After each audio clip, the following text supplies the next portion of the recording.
Never joke, never joke, never joke.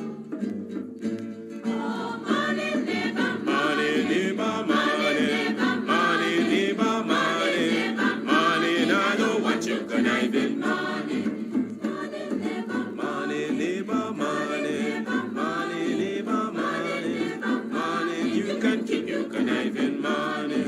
When you've been a corrupt in a biz, there'll be money. Now because your money done, you come with conniving money. When you had your pocket full in a biz, there'll be money. Now because your money done, you hustle for tell me money. Yes, money, never money, never money, money, never money, money. Now know what you conniving money. Neighbor, neighbor, joker. Neighbor, neighbor, joker. Neighbor, neighbor, joker. That's all the money that me work for.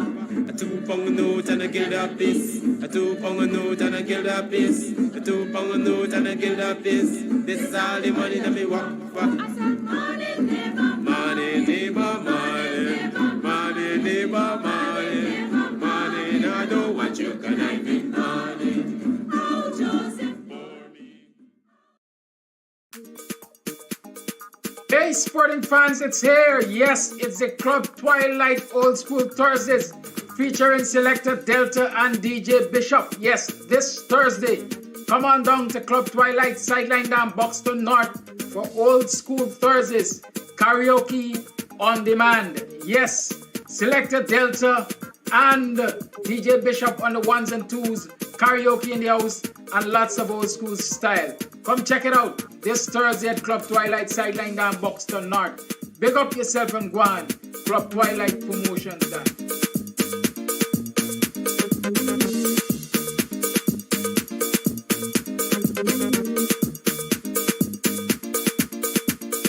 I select the Delta. I select the Delta.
walk through mud when it rains.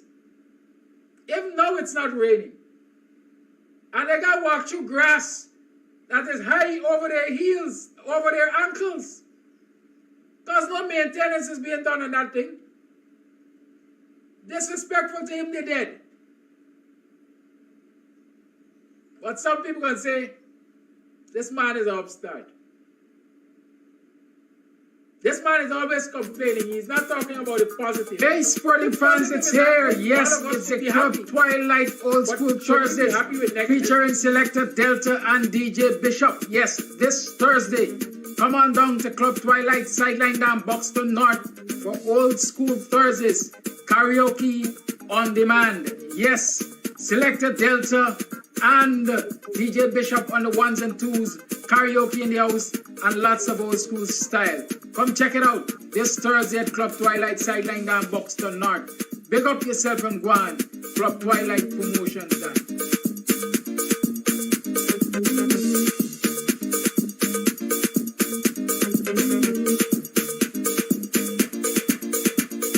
I select the Delta. Morning, neighbor, morning. Are you morning? Welcome to another program of BUXTONIAN Morning Time. It is 17 minutes past the 7 o'clock hour on the 12th day of October in the year 2022. Yes, it's a Wednesday, so you know the doctor is usually in the house on Wednesdays. Yes, doctor on call on Wednesdays. And so today we have Dr. David Hinds, Professor David Hinds, who is here with us. And we're going to be talking about some things this morning. We're going to talk about some things. Definitely we're going to have a little opinion. At least I must seek his opinion about, we're now starting to see the opposition in front of GCOM and the response of GCOM to such protests. And the Attorney General talking recently about increasing the number of judges at the appeals court from a minimum of 3 to a minimum of 5 and not more than 9 or not more than 10, something to the extent. Those are things we have to talk about.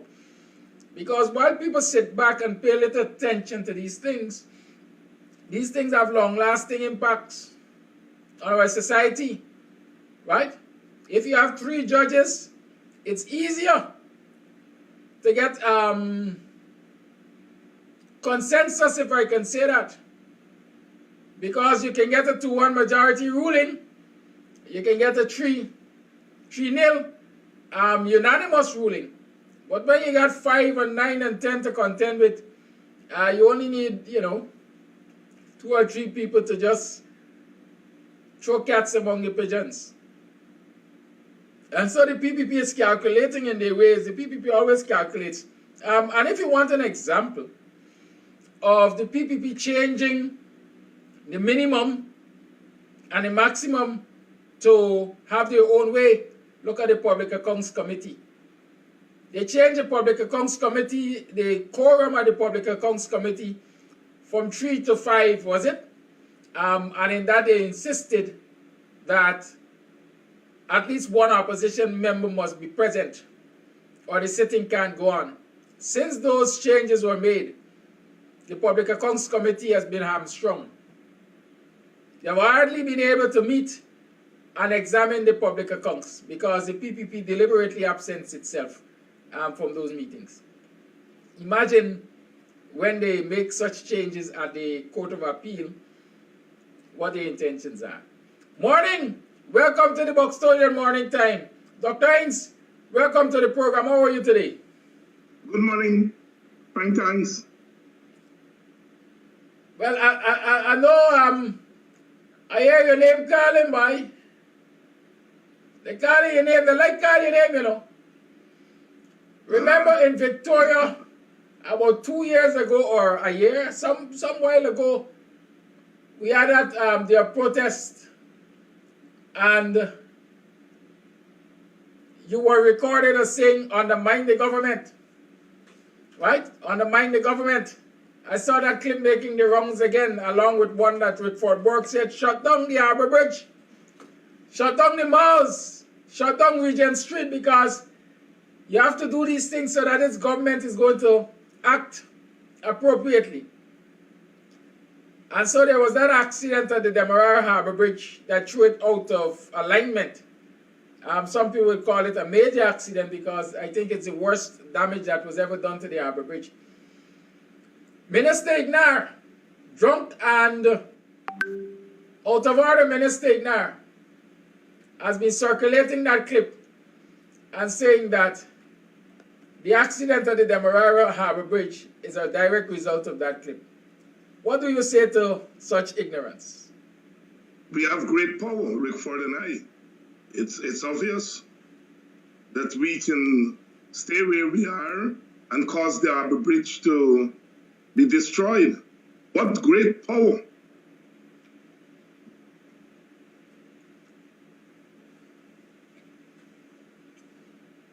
And so you're either misusing that power or not recognizing it because you have not caused the government to be removed. Well, it's not a matter of calling the government to be removed. The government, I always say to my detractors, you have to decide your mind. Does David Hinds have followers? You answer your question. You said no. David Hinds have no followers. He preaches racial sermons, and he doesn't have any followers. Well, if he doesn't have any followers, as Dr. Williams used to say, let the jackass bray. But if you have a major accident at the Harbor Bridge, and you're saying that David Hinds influenced that, then he must have followers. He must have influence in the society. So you have to decide that.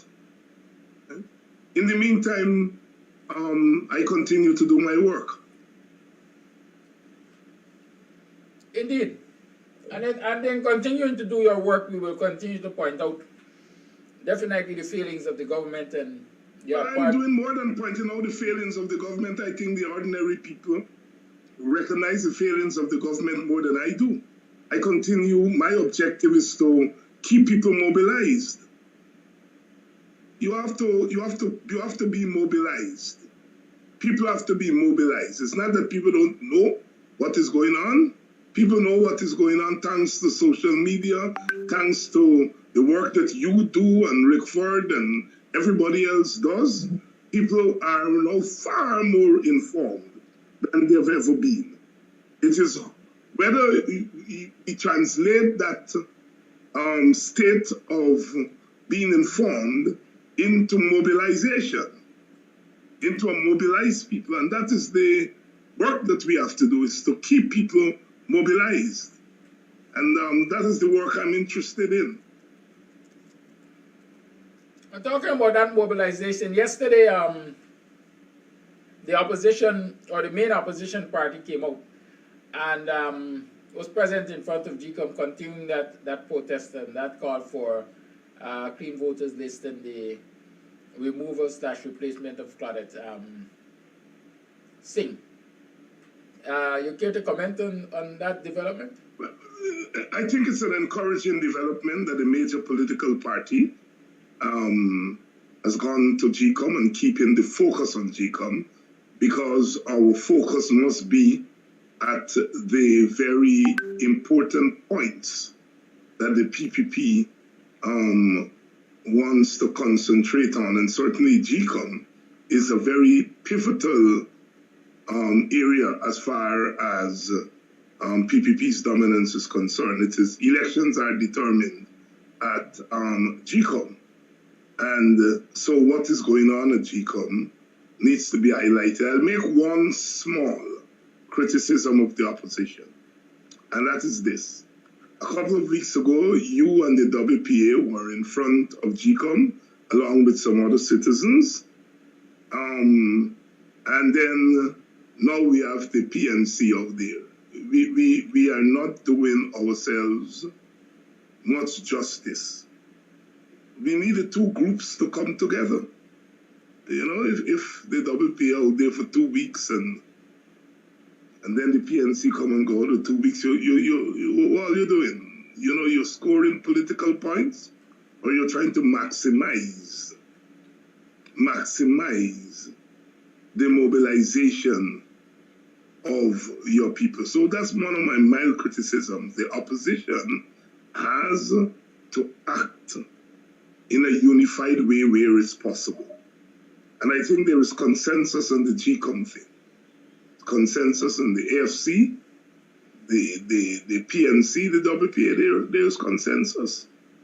And therefore, you know, the political action should reflect that consensus. So that's my only mild criticism. Thank you. And as we talk about where elections are won and lost and so on, we note, well, all of us would have noted the ruling of the appeals court recently that a petition must proceed. And I think dates were set for as early as next month in terms of the, what they call them, returning of statements and whatever. Interesting enough, following that ruling, we are now hearing utterances in the media from Anil Nandlal about the possibility of changing the composition of judges at the appeals court. Your thoughts on those developments? Well, I mean, part of domination, part of dictatorship is that you infiltrate the institutions. So when we talk about institutional racism and we talk about institutional domination, that is exactly what we are talking about. You know, is the way in which you use the law to infiltrate the institutions. You know, when we raise the question of an emerging apartheid state, that is what we're talking about. You know, when people are asking you for data, you don't need data. You don't need data. Whether it's racism or dictatorship or fascism or whatever it is, apartheid, it is how you infiltrate the institutions, how you infect the institutions. That's where the issue is. It's not about how many this you do or how many that you do or what. It is the institutions. Every society works through its institutions. The courts, the executive branch, the legislative branch, the police force, the army, the service commissions. Those are all institutions. And when you're trying to control a society, you control them through the institutions. And then, of course, when the institutions work in unison, they become what we call the system. So when we talk about institutional racism or systemic racism, that is what we're talking about. And you don't need data. You don't need data. I'm not knocking data, you know. But I think sometimes we allow the PPP to get us trapped with data. How many this and how many that? No. Data is important. But what is also important to do is how the party in government uses the majority it has in the legislature. You were just pointing out before I came on about how they were able to change the rules in the Public Accounts Committee to ensure that there is no oversight of public accounting, of public spending, of government spending. And now they're seeking to manipulate the court. There's such a thing as packing the court, you know. Franklin Roosevelt in the United States, when he wasn't getting his way with the New Deal program that he was instituting after the Great Depression, threatened to pack the court. The U.S. court now has 9 justices, but those can be increased.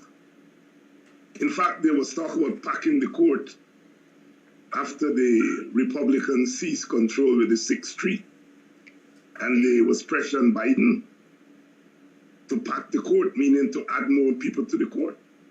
So it can be done. It is within the purview of the executive branch to pack the court.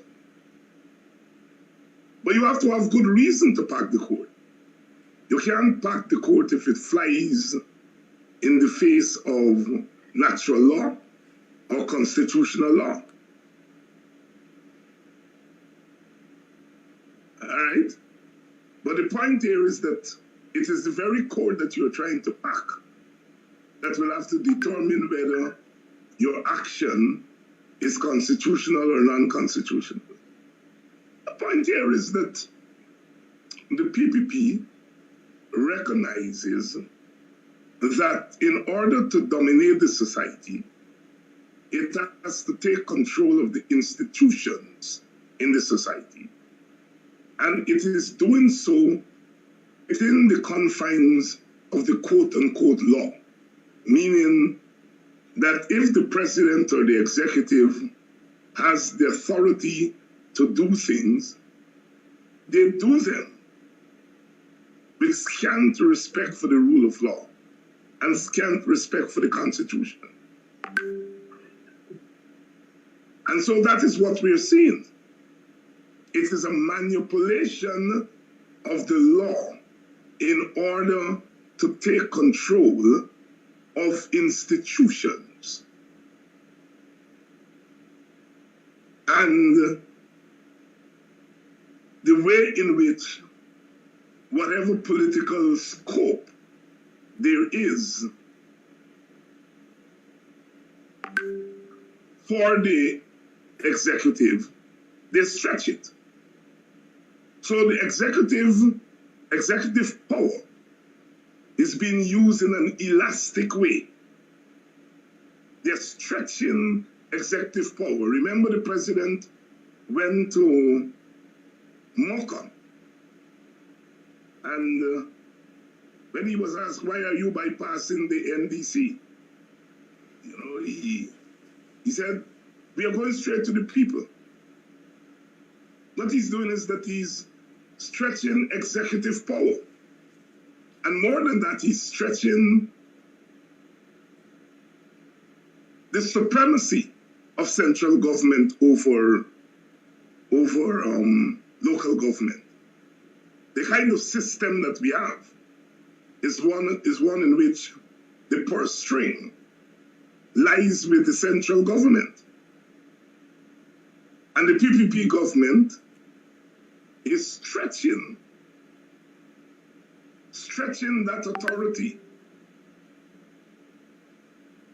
Now, it is not because you have the authority to dispense resources to the levels of government below central government that you will abuse it.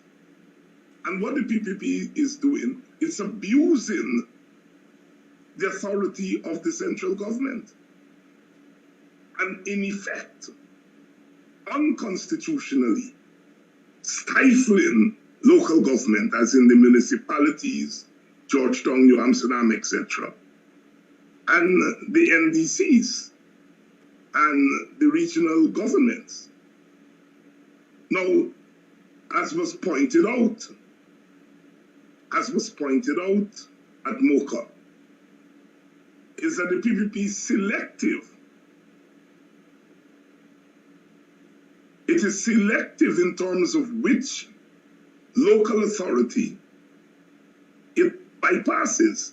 It doesn't bypass the local authorities that it controls, that the party controls. It is the local authorities that the opposite party controls. And the president invoked an interesting explanation that who controls anybody? People should not be controlled. Well, it's the most nonsensical thing. Because institutions are there to ensure that there is order in the society and that there is equitability in terms of the distribution of resources.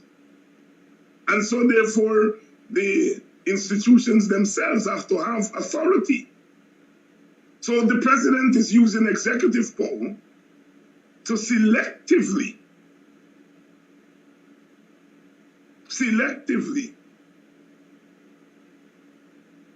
take away whatever authority local authorities have. And so we're seeing here in the attempt to manipulate the court by packing the court. That's what the Attorney General is attempting to do, control the judicial branch by packing it. The question there is the issue of separation of powers. In the Westminster system, which is what we partly have, there is the principle of separation of powers. But there is also the principle of legislative supremacy. That is the legislative branch. Ultimately, is the first among equals, not the executive branch. That is in the pure Westminster system. But we don't have a pure Westminster system. We have an hybrid system. Because we have an executive president, which is not part of the Westminster system. Our executive president is more akin to the US system, what they call the presidential system. And in the presidential system, the president has certain executive powers. But those powers ought to be used subject to checks and balances by the court and the legislative branch. In Guyana, we do not have the kind of stringent checks and balances on the presidency that you have, for example, in the US. And that here is where the problem comes in, right? The president's party has the majority in parliament. It has the majority in the National Assembly, sorry. So the president's party controls presidential power, and then it controls legislative power. And there's no checks and balances between the legislature and the executive, because it's the same party. And together with that legislative and executive control, they are using that to then manipulate the judiciary, the third branch of government. So it's a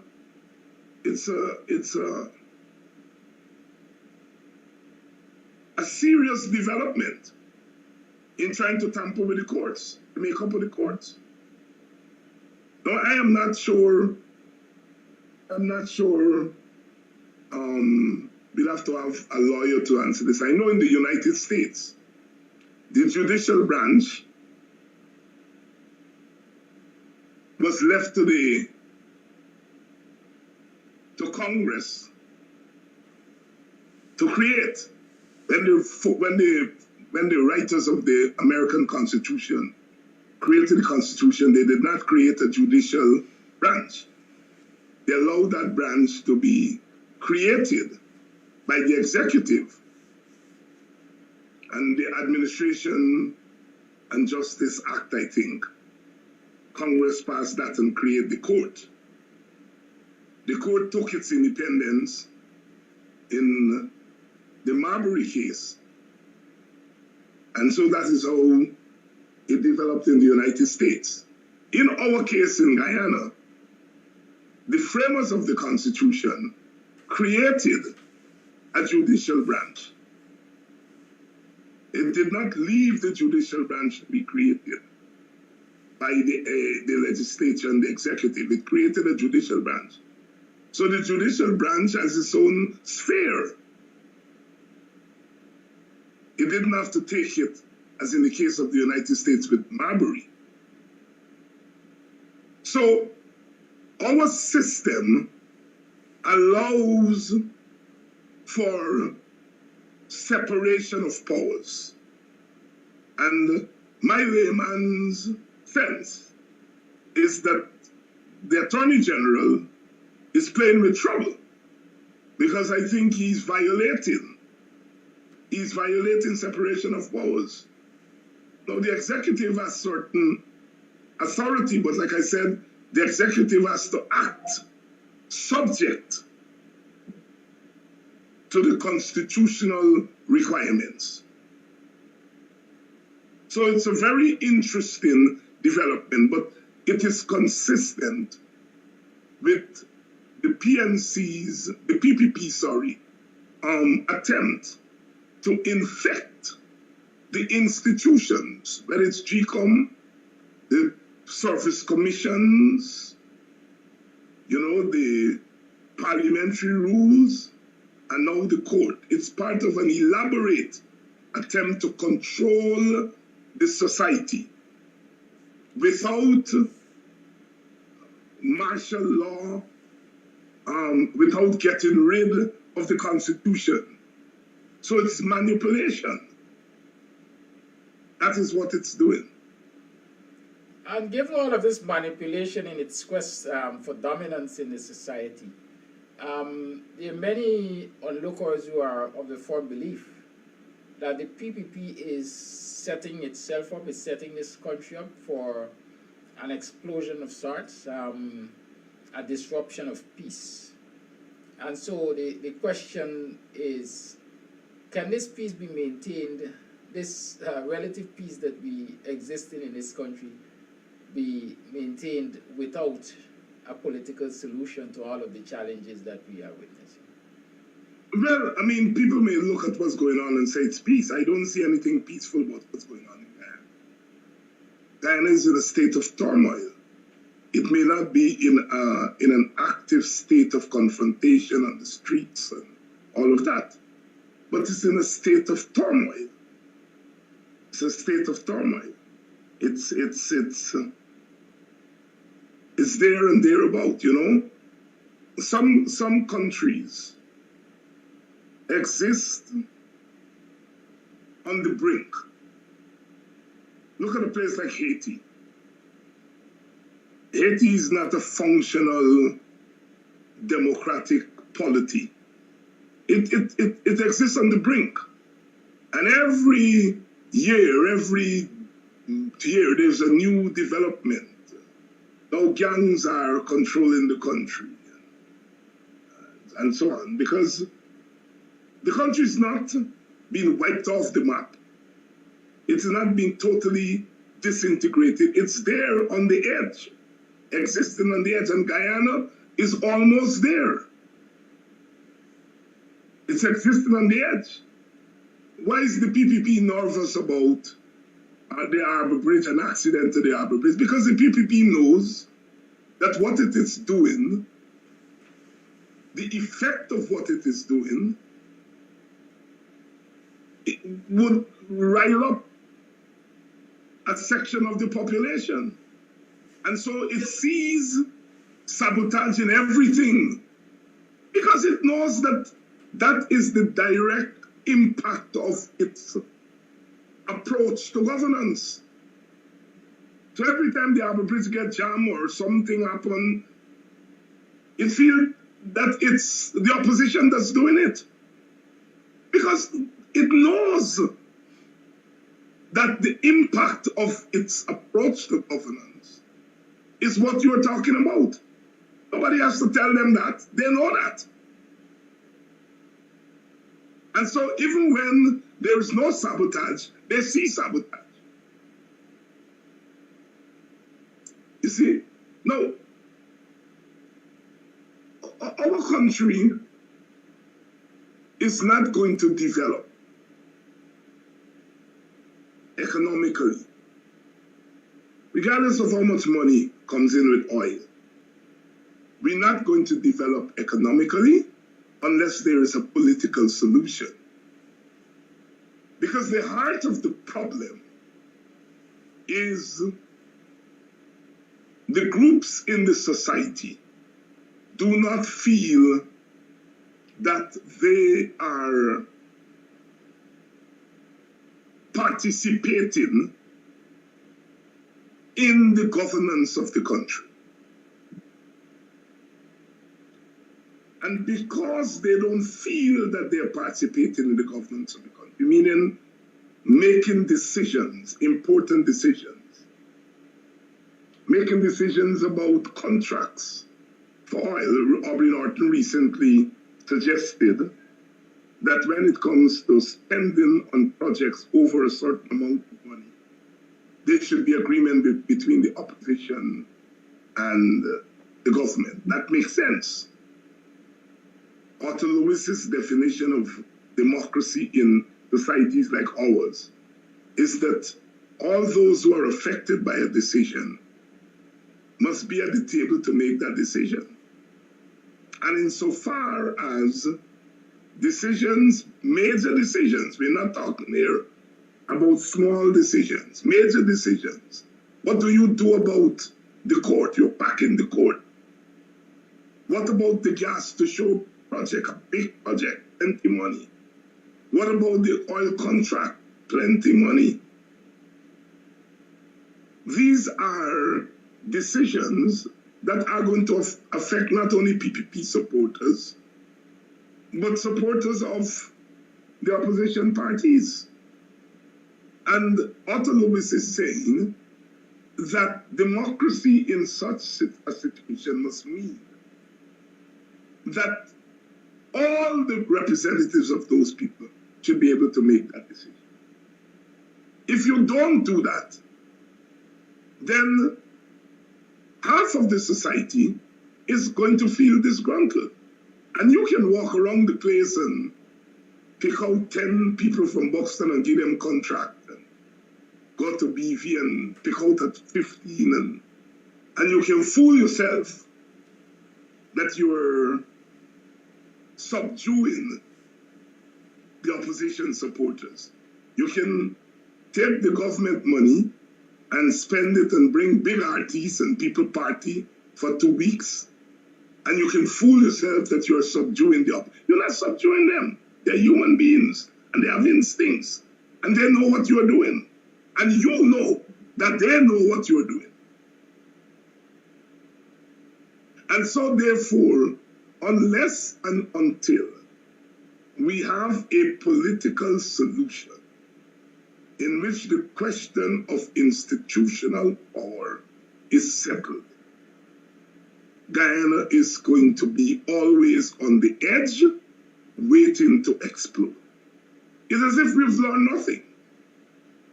The PNC came into power in 1964, just before independence.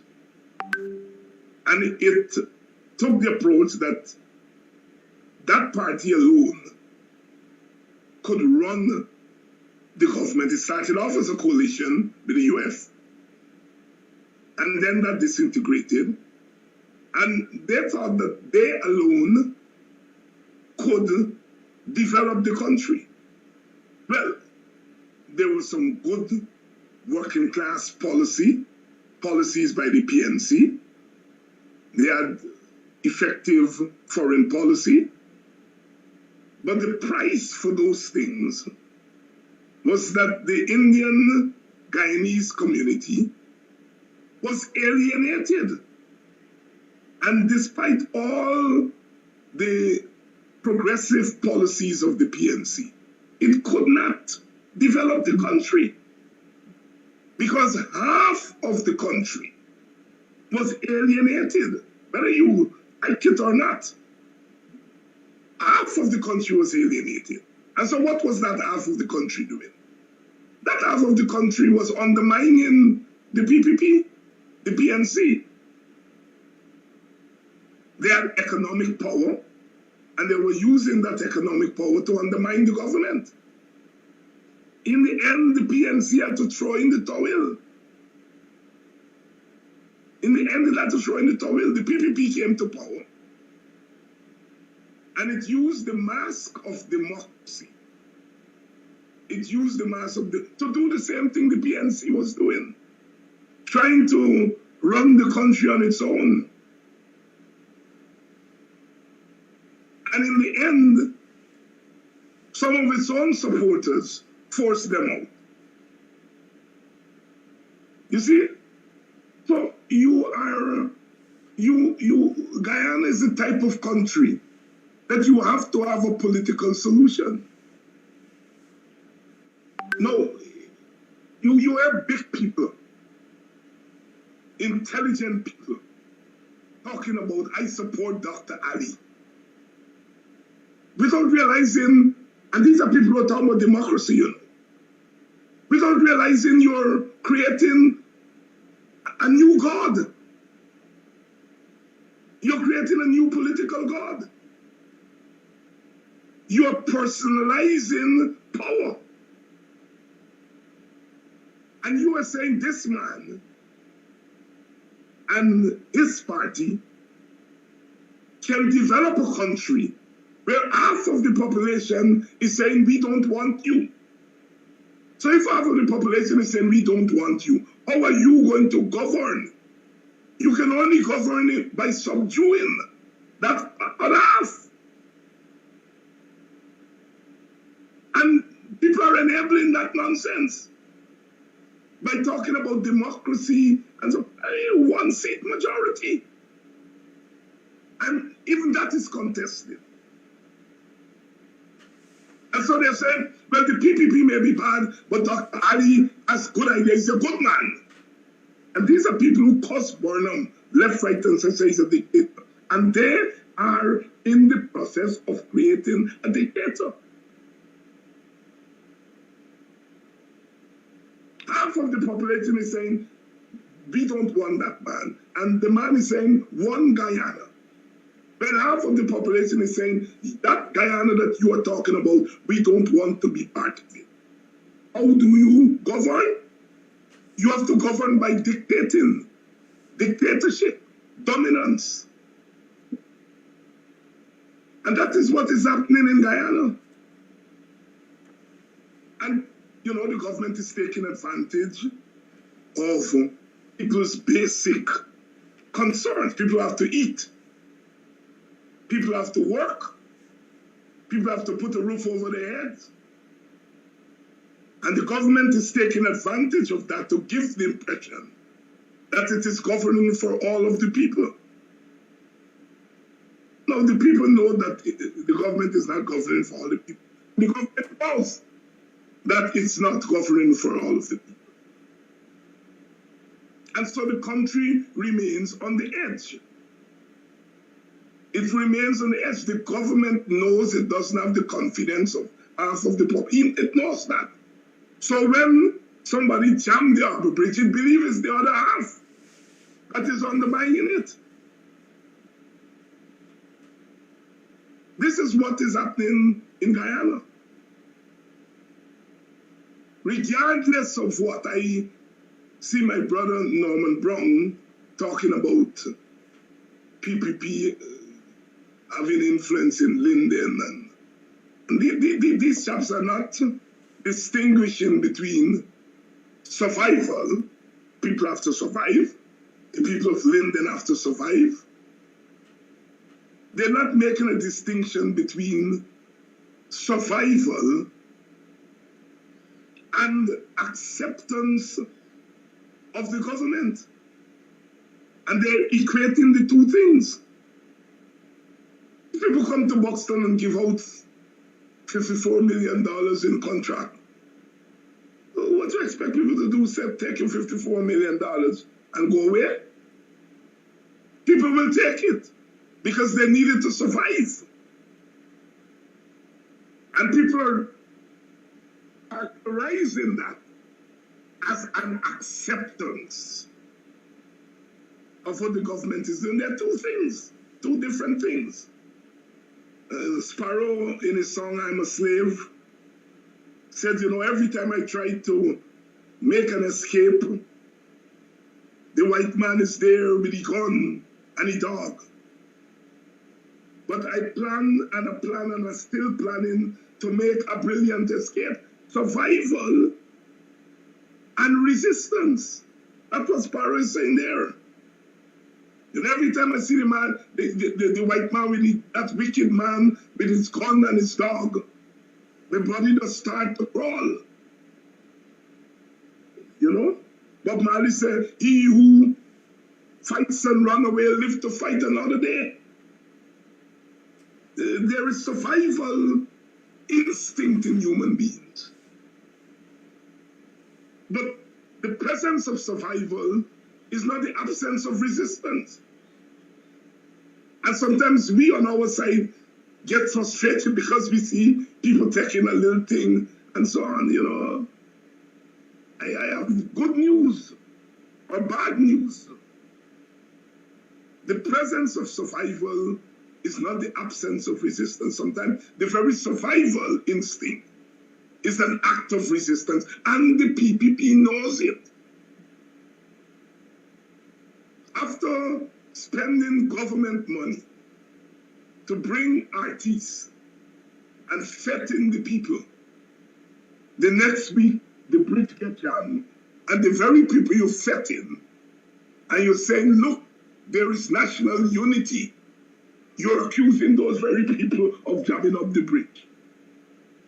The PPP understands that, you know, this thing of manipulating people's basic instinct, it is not sustainable. They know that. Now, Aubrey quite rightly talk about the lawless music. And I see this morning a letter writer, Bill Cotton, is saying, well, the music Aubrey is talking about is black music. You know, these people have a shallow understanding of society. There is a debate, has always been a conversation in the black community about aspects of our musical traditions. In reggae, after the death of Bob Marley in 1981, reggae music became dancehall. You know, it started off as ska, rocksteady, reggae, and then it became dancehall. The same thing with calypso. Calypso became soca, and by the 1990s, soca became dancehall. The same thing with hip-hop. You know, the conscious hip-hop, the Public Enemy, and that conscious hip-hop eventually gave way to the gangster rap and all those things. Oh, music, like any other thing, is a reflection of where the society is. People are singing and dancing and painting what they see around them. And so we always have to grapple with the kind of music that comes out. I was at the St. Kitts Music Festival a long time ago. I think it might have been 2000 or 2001. And Beenie Man was there at the music festival. And at a press conference, Beenie Man said his 80-year-old daughter cannot listen to his music. He's making the kind of music to live. It is a commercialization of the music that creates the stink and dirty music. Now, the point Aubrey's making, it's okay for private promoters. Well, it's not okay. But if private promoters bring these kind of dirty music and get people, you know, spending money and carrying on, you know, it's one thing. But it's another thing for the government. The government of all of the people to take the people money and promote the stink and dirtiness. You know, if private people do it, it's bad enough. But those private people can argue that they have the right to free speech. Because bringing an artist to do his speech, you know, the people can argue that. But here is the government promoting this thing continuous. That is the point Aubrey North is making. You know, the government ought to stay out of that business of promoting these things. But what? It is the not so hidden view that black people are essentially a people given to bacchanal and carrying on and winding up. And so part of the control mechanism is to give them that diet. Give them that diet of lawlessness. And once they get lost in the lawlessness, they forget about their troubles.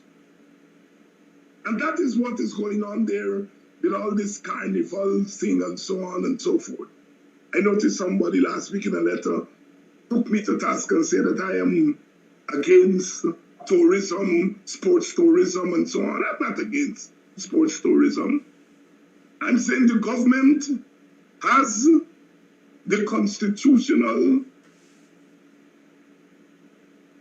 responsibility of keeping the society together, looking after the welfare of the people.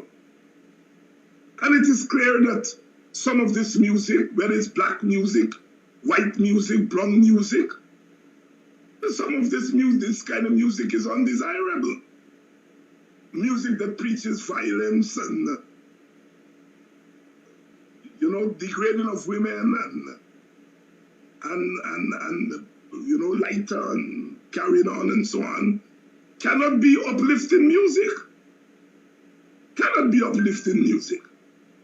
It cannot contribute to the best welfare of all people, especially our children. Look at the level of violence in the society. And then you have music that is promoting that violence. What are you talking about? And if one of the functions of government is to ensure the welfare of the society, you ought not to be promoting that kind of music. You ought not to be doing it. You know, I grew up near to a rum shop. There was always a jukebox there, playing all kinds of music.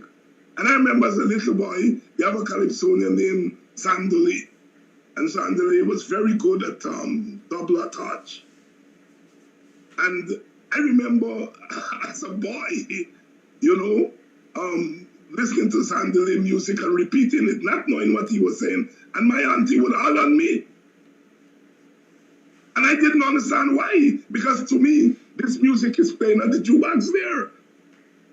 But she would holler at me. Later on, I would discover Sandali, and then I realized why my auntie was hollering at me. You know, the aspect of Sandali's music, the double touch, there was always a sexual innuendo, and she felt that as children, we ought not to be exposed to that. And if individuals, parents can do it, the government has a bigger responsibility not to promote that music. Now, as adults, we have a choice. It's our right to listen to the music and buy it. And people have a right to make music for the market. I don't want to take away that right from the singers. But the government must not promote it, especially in an ethnic situation where the government is using this quote-unquote black music in order to take people's attention away from what is going on in the society. And so we are up against, as you say, something that is deliberate on the part of government.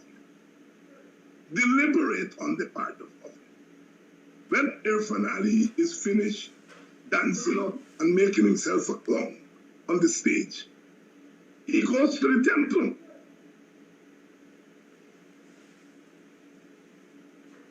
He goes to his Muslim church. For him, jumping up on the stage is not an end in itself. Jumping up on the stage is a political move. And of course, there's some black people, oh God, he's a good president, look how he dancing up on the stage. The man's trying, look how he dancing up on the stage. When he's finished there, he gone. He gone and kneel down and pray to his God. And left in the dance hall. You see? So, the PPP knows what it's doing. It is using every available opportunity, legal and illegal, to control the society, to control its own supporters, but most importantly, to control the supporters of the opposition party. And when you do that, it's not sustainable. It is not sustainable. In 2011, as you can remember, the young black people came out the dance hall and came out and fought like a boss. To some extent, they did it in 2015. So thinking that you can keep them in the dance hall as a means of suppressing their political instinct, you're fooling yourself because you don't understand human beings. You don't understand human issues. It is not sustainable. It is not sustainable what the PPP is doing, right? And because it's not sustainable, as you ask in your question to me, the society remains on the edge, teetering there, on the edge. It can fall over any day, any hour, all right? It can fall over. And that is the danger of the existence of Guyana, is that we are sitting there on the edge. And unless there is a political solution that recognizes that you cannot use electoral numbers to determine power. That is, you cannot use a one-seat majority to then say to the other side, you have no power. That is not sustainable. It is not sustainable because the other side does have power. You yourself are admitting that they have power to jam up the harbor bridge. You're admitting that. You're admitting the other side has power. So until that question of power is settled, we will remain on the edge. And it's a hell of a way to live on the edge, because what happens if the country lives on the edge, then the people in the country live on the edge. They live on the edge economically, they live on the edge politically, and then it seeps down into people's homes. Look at the violence, look at the murders of women. Look, every day in the paper. You know, it's look at the society, how it's disintegrating. And you are out there talking about development. Development is development of people, not development of bridges. Or you were talking about the bridge in the burial ground and so on. You know, and you're saying they don't have vision, and you're quite correct. Development is not about bridges and big physical buildings. That is not development. It may be growth. But as Wilfred David said way back in the 60s and the early 70s, Professor Wilfred David, one of the economic advisors to the Burnham government, there can be growth without development. And that is what we're seeing in Ghana. Lots of money, but you're not going to get any development because there's no consensus on power, on how power should be used. And so The challenge is to democratize power. Elections are not an end in themselves. Elections are means to an end. Do elections lead to human rights? Do election leads to the right of women and children to live in a state of relative security? Our women and children don't live in a state of security. So our so-called democratic elections are leading to insecurity of women, insecurity of children, and in a growing way, insecurity of men also. And that insecurity is there at the bottom spinning, and the society is spinning out of control.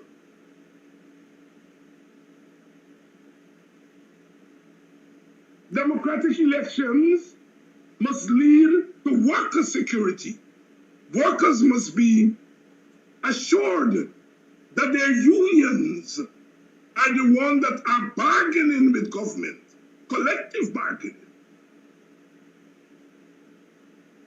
How can you have a democracy when your workers at the basic level cannot bargain with their government? You are going in, and in your deliberate judgment as a tin-cup god, you are flinging money and said, this is what you deserve. You are bypassing an important tenet of democratic governance, and that is collective bargaining. It is workers who create wealth. Wealth is not created by investors and business people. The business people can have all the ideas. They can have all the money. If they don't have labor, wealth is not created. So what kind of democratic society are you talking about? When there's no collective bargaining, workers are insecure, women are insecure, children are insecure,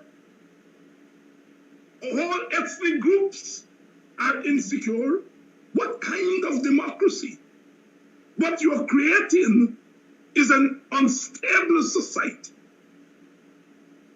that is going to keep blowing up, and it's blowing up right as I am speaking. It is just that we in the opposition sometimes get caught up because we want to see a big explosion. And we are not seeing small explosions. You open the papers every day and you cringe at the kind of violence at the level of family, at the level of community. And it's happening not just in black communities, but in the East Indians and Amerindian communities. A lot of that violence is not reported in the media. And we politicians, because we see politics in certain terms, we don't see the human explosion that is happening every day. And so we don't fold it in to our political analysis. That's what I'm doing here this morning. To say that our society is disintegrating in front of our very eyes. And both the government and the opposition seem oblivious to that explosion. It's easy to say Rickford Burke and David Hinds caused the Demerara Harbour Bridge to blow up. It's easy to do that. What is difficult to do is to do a naked admission that the government has failed. It has failed miserably in holding the society together. You cannot hold a society together through force and fear. It is unsustainable. And so our society is in deep trouble. Unless there is a political solution, and there are options out there on the table, whether it's shared governance, whether it's the inclusive governance. We have to have a solution. We have to have a political solution, because the problem manifests itself at the political level, mostly. It manifests itself at other levels, at the level of the family and the community, and so on and so forth. But it manifests itself mostly at the political level, and so we have to have a political solution. You know, we can solve the problem of the family. We can solve the problem of the community. And that's what we are trying to do, to solve those problems outside of a political solution. And it's not going to happen. You are not going to convince the vast majority of East Indians, whatever they feel about the PPP. And I'm sure that many working class Indians don't like the PPP, but you're not going to convince them to vote against the PPP. The same thing with Africans. I'm sure there are lots of Africans that don't like the PNC and the AFC and the WPA and so on. They wish for something different. But you are not going to convince them not to vote for those parties that they feel are representing their ethnic interests. And insofar as you can't do that, then you have to have a political solution between the two big forces. At some point, they have to say, not time out, but time done. We've been doing this for 60-odd years.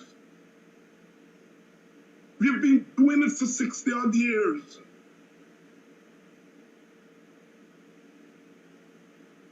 We cannot continue to do it anymore.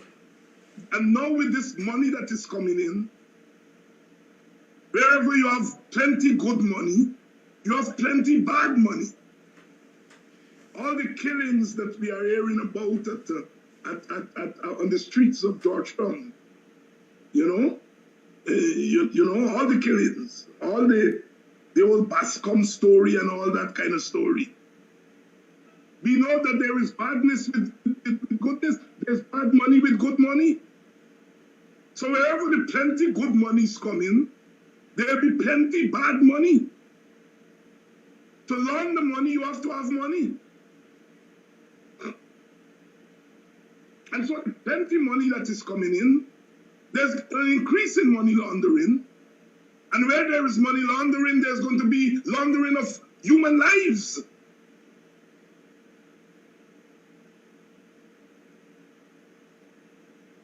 We are in serious trouble as a society. We are in serious trouble as a society. If you take people money to win an election, when you win the election, you have to repay those people.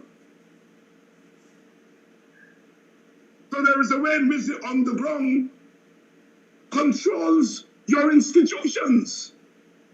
Professor Clive Thomas calls it the criminalization of the state. They control your police. They control your customs. They control your politicians.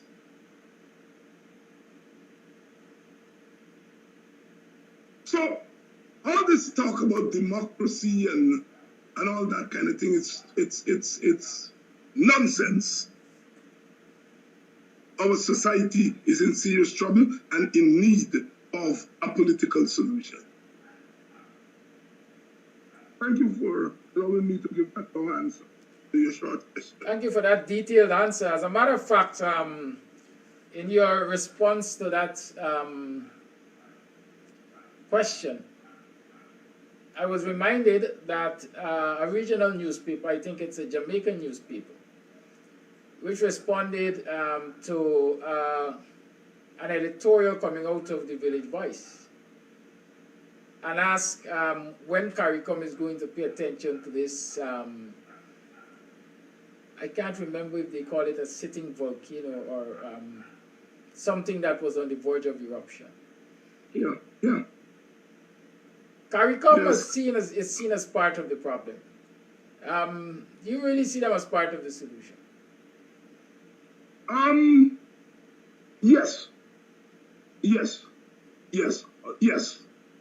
they're part of the problem, because I think that the role that CARICOM played in 2020, it was not a consensus role.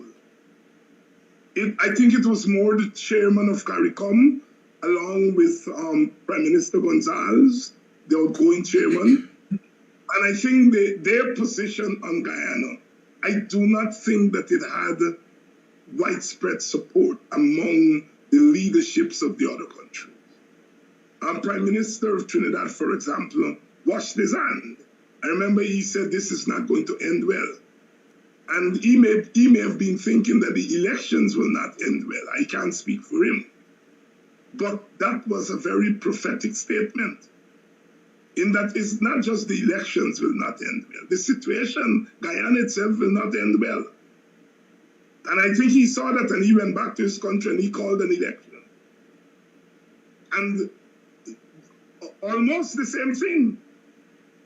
The Trinidad, people may not have been paying attention. The observers to the Trinidad election were not allowed the same reign as they were allowed in Guyana. Because Rowley came here and he saw the mischief that some of those observer groups were making, and he went back to his country and ensured that that didn't happen there. Some people may have disagreed with him. Remember, it didn't take 5 months for the election, but it took a few weeks before the election was settled in Trinidad. People don't pay attention. David Rudder said Caribbean people yak too much. That is part of our problem. Sometimes all we see is what is in front of us. But they were attempting to do the same thing in Trinidad. The UNC called for a recount. And Rowley had to wait to be sworn in as Prime Minister. They were looking to replicate it in Trinidad. And Rowley said, I will have none of it. Because he saw what happened in Guyana. He saw our observers and external forces. So I don't think CARICOM as a total collective influenced what CARICOM did in Guyana in 2020. And because of that, I think CARICOM still have a role. I would prefer CARICOM to help to bring about a political solution in Guyana than the EU. I wouldn't say the Americans, because the Americans are a different kettle of fish. The Americans have investment, and you can't tell people who have big investment there to have nothing to do. You know, I know the British got some investment, the Chinese got some investment in oil. But I would prefer CARICOM, because they're closer to us. They have a better understanding of the political culture. And so, yes, I think they have a role to play. And Guyanese are living in those places. 1 in every 4 Antiguan is a Guyanese, I'm reliably informed. You know? So, I think, yes, I think CARICOM has a role to play in helping us to bring about a political solution.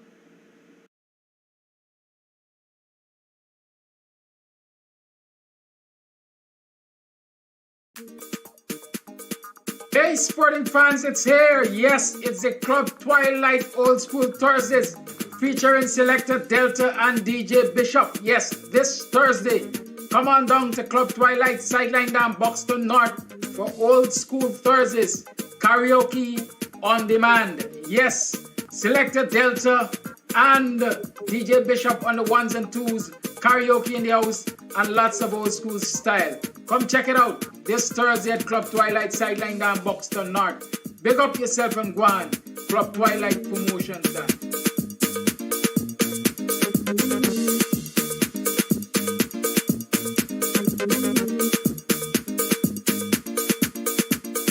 I on Selector Delta. I on Selector Delta.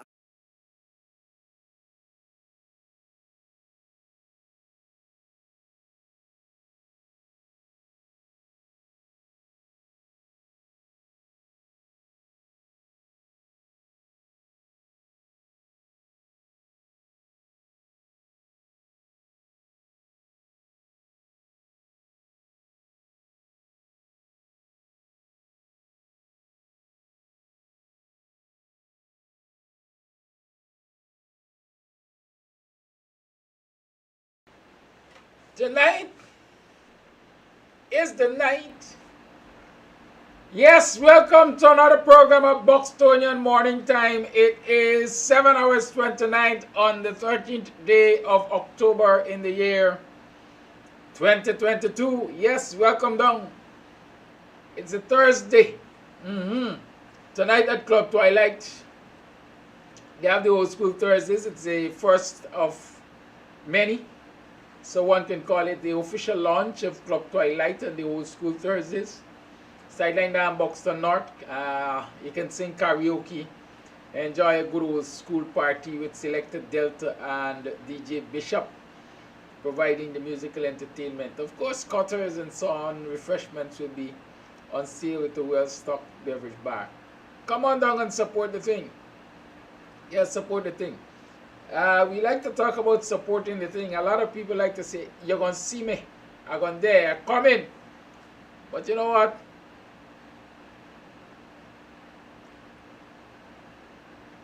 They don't really turn up, you know. A lot of people are good at encouraging you to do things, but they don't really be present, you know. Right? Boots on the ground, boots on the ground. Want to see y'all protest? Y'all go there and protest. Let's go there and protest. Let's go and call for Claudette Singh to go. Claudette must go. But when everybody else is going, those who speak the most are absent. Oh, yeah. Okay, so after all the cries and all the calls, you know, leader of the opposition and supporters of the coalition and so on went out there day before yesterday, and they had some boots on the ground. And a lot of those people have been saying, where's the leader of the opposition? Where's the leader of the opposition? The leader has to lead. Should be told I didn't see y'all out there. Where y'all been? Where y'all been, man? Huh? What gonna be the excuse now? The sun is too hot? Is that going to be your excuse now? Oh God, that 12 o'clock sun, y'all want we go out and protesting? Nah, it was in the evening. You know when people are genuine about the cause, right? They make the sacrifices, but when you see they're not genuine, they come up with an excuse every step of the way. Every step of the way they find an excuse. If the sun ain't too hard, the breeze is blowing too hard. They don't turn up. But we have to be realistic in this society. Right? We have to be realistic, and we have to understand that unless we support the causes, because there's no one cause, there's no one thing which is going wrong in this society. There's no one group of people demanding fairness and so on in this society. Unless you recognize the importance of supporting the cause, and you go there and you support the cause, and they're going to come when it's going too late, you know. A lot of people don't like to hear those predictions, but the reality is that they're going to come when it's going too late for Guyanese. And then a lot of people going to say, if I didn't know. Right? I don't want to be in that group that will say, if I didn't know. I prefer to be in the group that say, well, I told you so and I also tried. I told you so and I also tried. You see, we are engaged in a lot of dangerous practices in this society as citizens. Many will not accept it, many will not admit it, but we are. Many of us are duplicitous. Many of us are deceitful.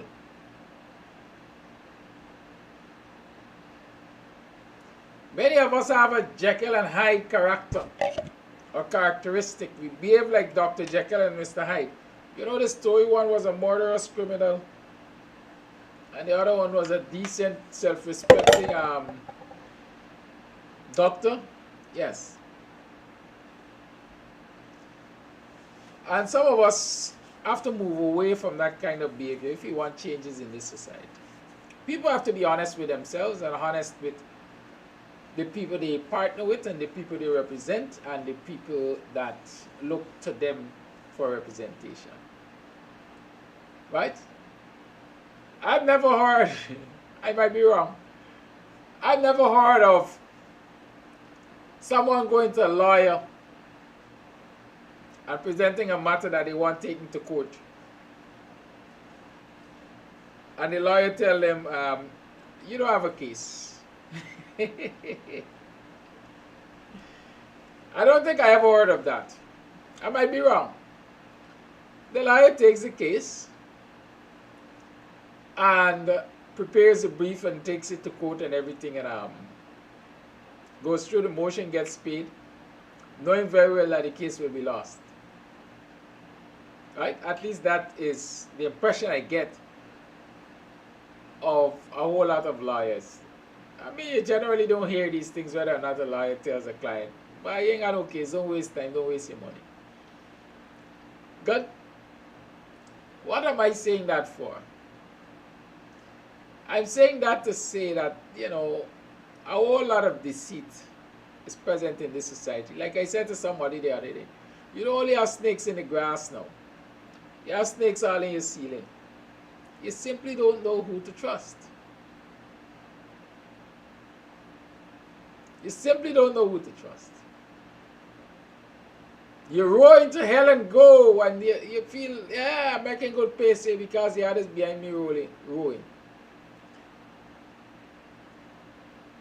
But only when you look back, they're rowing.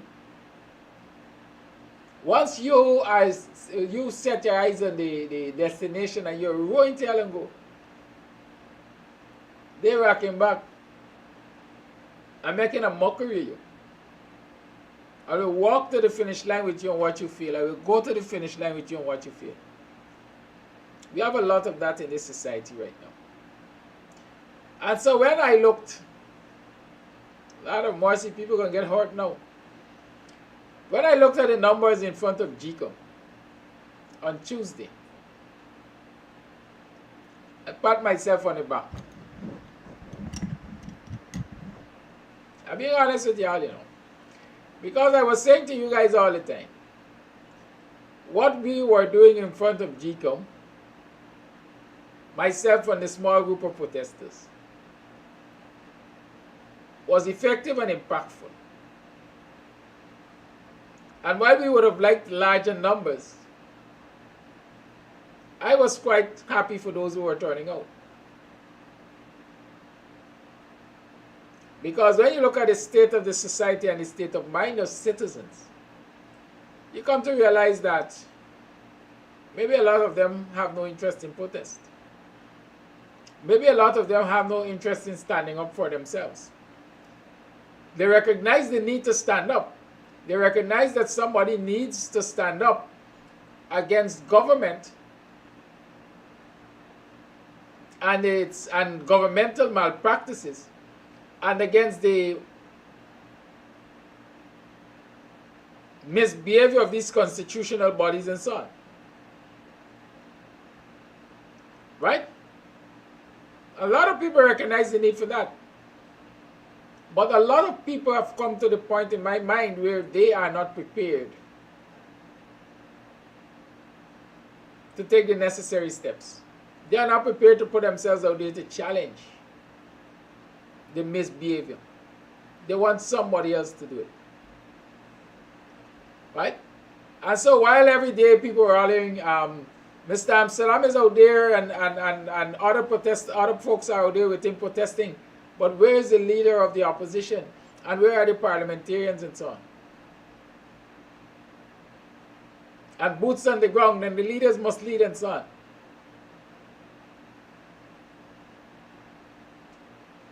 Giving us the impression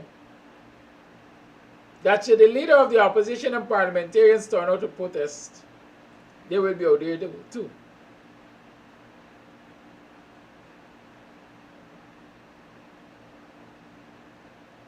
Right?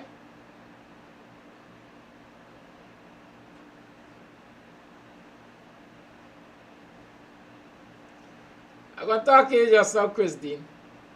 I had a good conversation with your sister last evening too. And you and I can talk just now. Yes. Calls me a Creole man. So they gave us the impression, or they keep giving the impression, once the opposition leaders out there and parliamentarians are out there, we are going to put our bodies to the protest line, we are going to put boots on the ground. But when you look at the number of persons out there with the leader of the opposition, on Tuesday, was it Tuesday? Yes, Tuesday. You ask yourselves, where are these people who have been saying that there's a need for protest, let's support the protest, let the leader of the opposition lead the protest and so on? Where are these people? And what I concluded, like I said, a lot of us want people to do what is right for the society, but we ourselves are not prepared to make those sacrifices. Right? Case in point, Trevor Ben had a meeting yesterday at Crichlow Labour College to discuss issues surrounding the Guyana Public Service Co-op Credit Union and the special general meeting that is to be held on the 24th. Given the size of the membership of the Co-op Credit Union and the number of persons who are being affected by the decisions of the current committee of management, as illegitimate as they are, just as illegitimate as the government,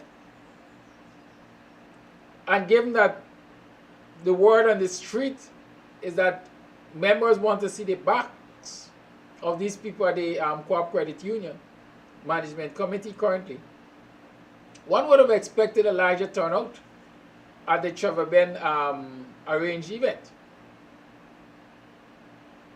I wouldn't say the numbers were disappointing, but they certainly weren't optimum. They weren't, they weren't optimum. And so when you see that, you ask yourself again, what really is wrong with Guyanese people? What really is wrong with us?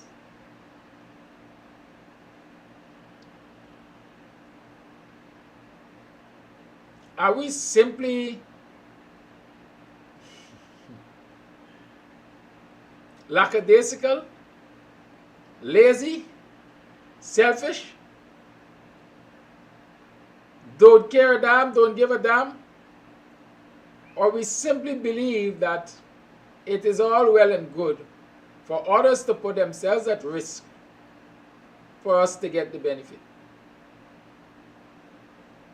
In short, let me put it in what some people might call a crude way. Have we become a society that is prepared to prostitute others for our benefit?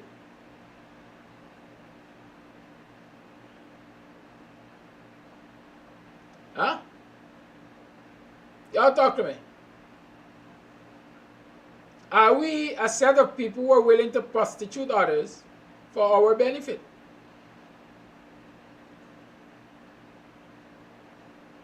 You know, there's a saying that sometime in this society there were a group of people who used to tell their children, their wives and daughters, bear and better, you go get better. Is that where we are? Are we at the point of telling our citizens, bear them, you go get better? We've been bearing it for quite a while and it's not getting better. I can guarantee you that it's not getting better. A lot of people seem to believe that it's getting better because they might have a little more access, but access to what? You know, I always refer to the good prince, the Machiavellian principle. And I always associate the PPP with making good use of the Machiavellian principles. Right? Give them a little. Sweeten their mouths. Sweeten their mouths. Sweeten their mouths. A little at a time, and they will keep coming. A little at a time, and they will keep coming. So you are programming them. Right? You're programming them. I'm trying to remember the name of the psychologist right now, but I can tell you the story. Right?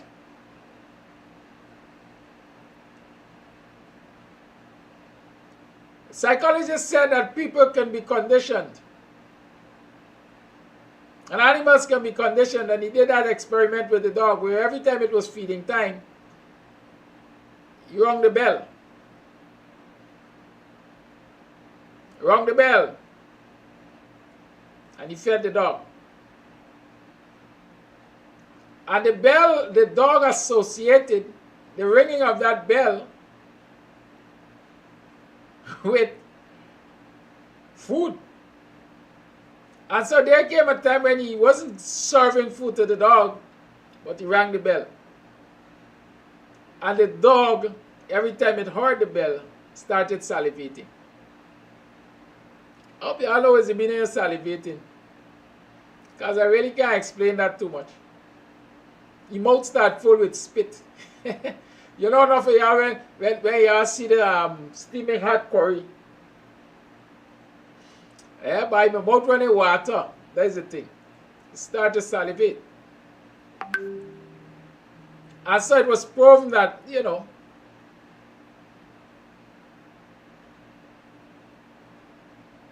you can condition people's minds and you can condition animals and so on. And I believe a lot of our citizens are being conditioned to accept mediocrity, to accept a little bit and be satisfied. Old people say eat little bit and live long. And that is what a lot of our folks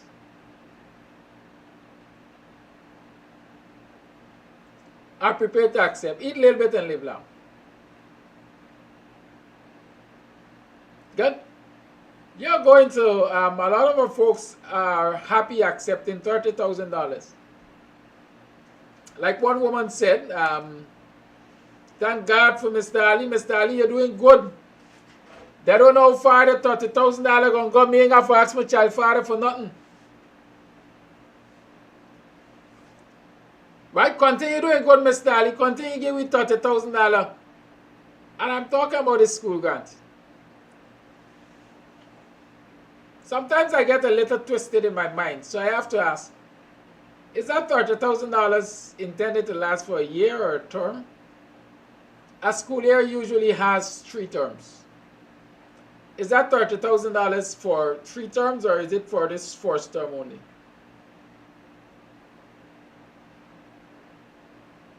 Huh? Is it?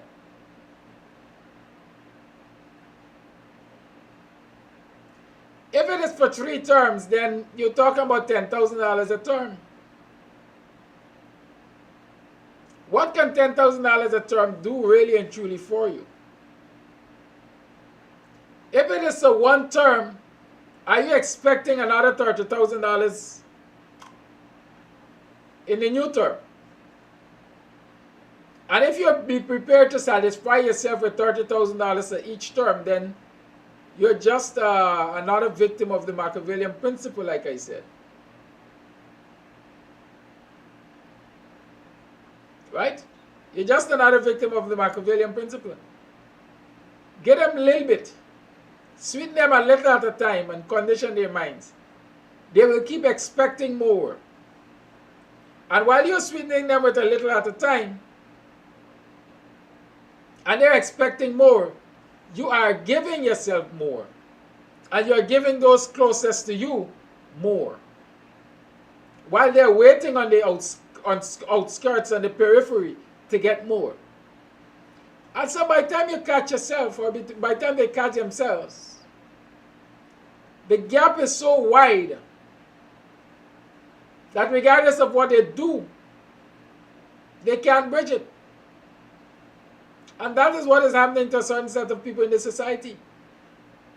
Yesterday I mentioned one man getting a contract for a road at Cove and John for 102, almost $103 million.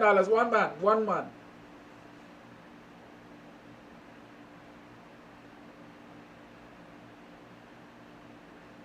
But people are singing praises. Yeah, Mr. Ali, you're doing well. You give me 25 bridges, 25 contractors in Buxton. And put 25 of them together. They equal to one at Cove and John. But they're happy because, hey, we start getting contracts. We're going to get more contracts. They got perhaps about 40, 50, 60 bridges, roads in Buxton to do.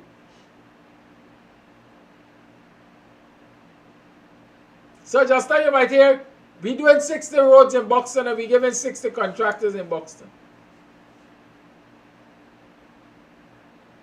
But let us look at the value of those 60 roads which will be done.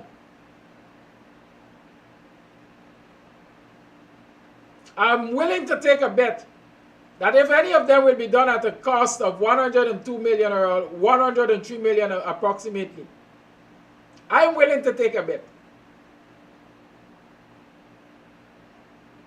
No Buxtonian is getting that contract.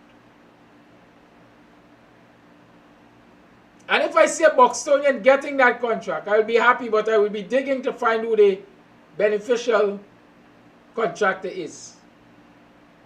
Who really is this Buxtonian contractor fronting for? Because that's how the business is done right now. I understand there were a lot of fronting in Buxton on those very small contracts. But hey, we got to take what we get, right? We got to eat. And so we got to take the pittance that is offered to us. But what is wrong with us really getting together and say we want a proper bread, or we ain't taking no bread and nobody can get no bread? If we can't eat well, nobody can eat well. Right? What's wrong with that? Some people, I believe, think I come here and I talk every morning. But I'm hoping that according to the good books, if you throw seeds, some will fall among the rocks, some will fall in sand, and some will fall in clay and so on. And so I hope some of these seeds are falling someplace that they will germinate and find good footing, good rooting, and so that they can blossom, so that we have a bigger understanding of what's happening. This is what is happening.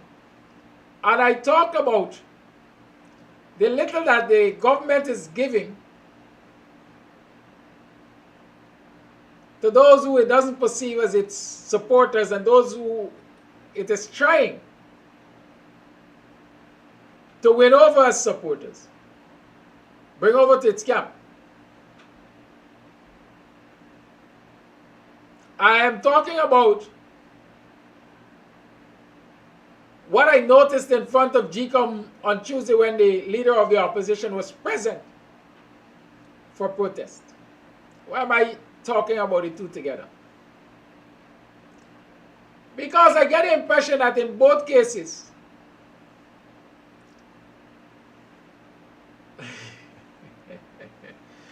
oh yeah, I get the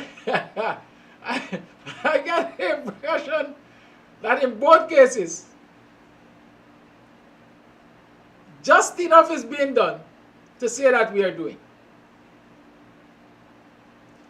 Just enough is being done to say that we're doing.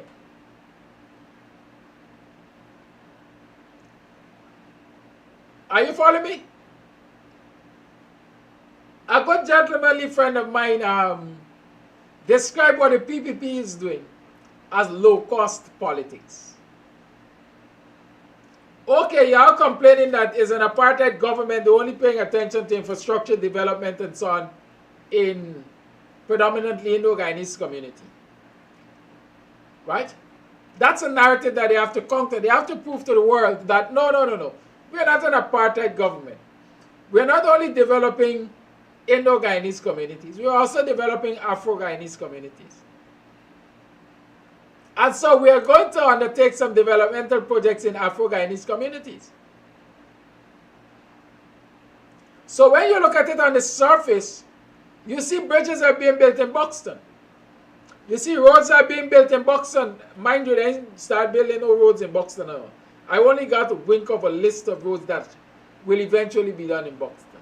So let's address it from the inception. Right? So you see roads are being built in Agricola. Roads are being built in Mocha. Bridges are being built in these communities. And you say, yeah. If you look at it from the surface level, there's a beauty skin deep. Oh yeah, this community is getting roads too. This community is getting bridges too. But when you take a little more time and you analyze the quality of the roads and bridges in Buxton and Agricola and Mocha and so on, and you compare them to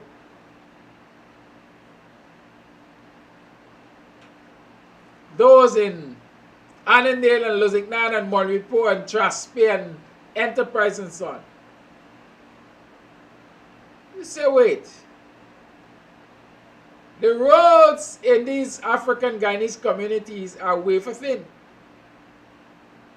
And as a matter of fact, coming out of Linden, I think, people came to realize that roads which were completed in 2 weeks or 2 weeks ago are now beginning to deteriorate already.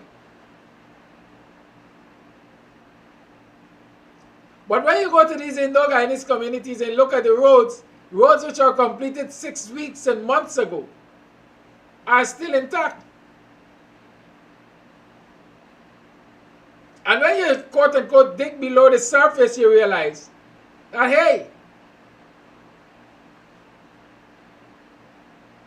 the foundation for the roads in these African Guyanese villages are inferior to the foundations of the roads in these Indo-Guyanese villages. But both of y'all get roads.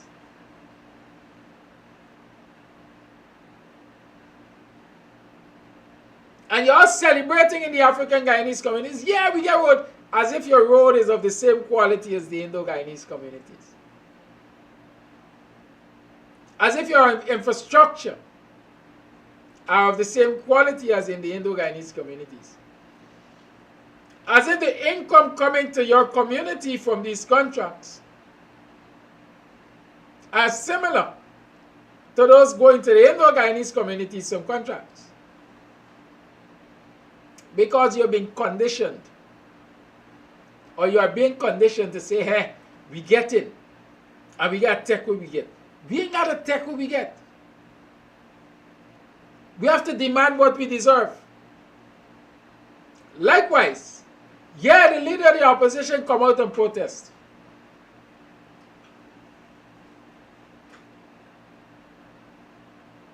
We must big you up for that.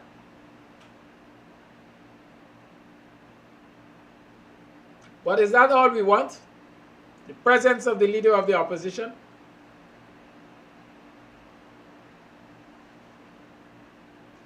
Yeah, I'm being told, I'm being reminded that that experiment that he spoke about was done by Pavlov. Right? You know, I'm just on a side here. I'm the kind of student, and my teachers will tell you that, if any of them ever remember me and can remember my work. I don't pay too much attention to who you know. I pay attention to what.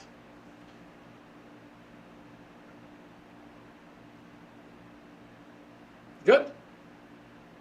I pay attention to what. I want the knowledge. I want the understanding of the concept. I don't even care who created them. And it's the same thing with me in politics. I am concerned about the quality of life Guyanese live.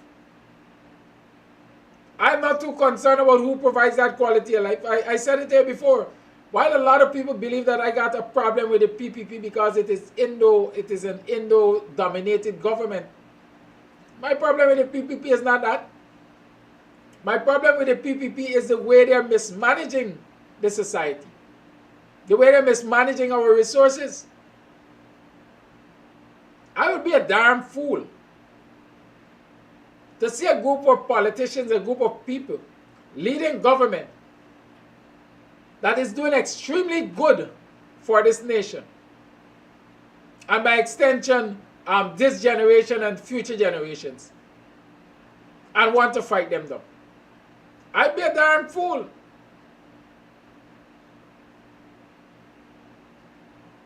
So as much as they call me racist and all kinds of things, this ain't got nothing to do with this. I criticize this government based on principles. And I'm explaining all that I see wrong with their attitudes. So I'm saying, is it enough to just have the leader of the opposition turn up out there with a couple dozens of people in protest? To say, well, here, you called for me to protest, I'm out here protesting. Or is it important enough that when the leader of the opposition steps out there to protest, there are hundreds or thousands of people behind him to say to the powers that be, this leader got back-ins. And so you are going to listen to this leader, or we will get problems in this society. Good? Some people are of the opinion that, well, the question was asked here, was the protest properly advertised? Were people made aware? Were people given long enough notices? Those are real questions to ask.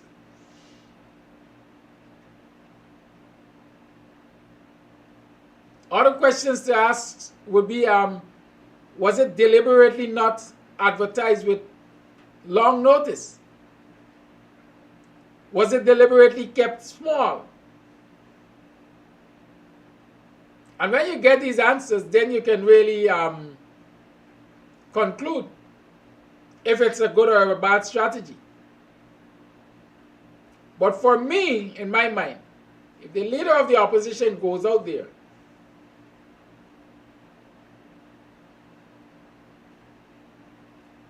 and there is not a large number of supporters out there standing with the leader of the opposition, then we are exposing the leader of the opposition to ridicule. And we are also giving the powers that be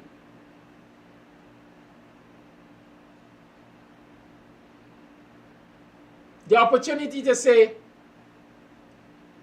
you ain't got no following, we ain't got listen to you, you ain't got no say. We could dismiss his concern.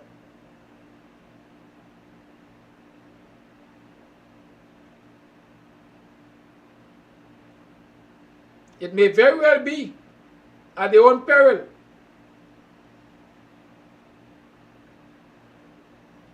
But on the surface of things, this is what it seems. We're calling on the world to take a look at what is happening in this society. But for a nation of 750,000, approximately 217, 220,000, according to the corrupt numbers from GCOM, supported the opposition in the last election.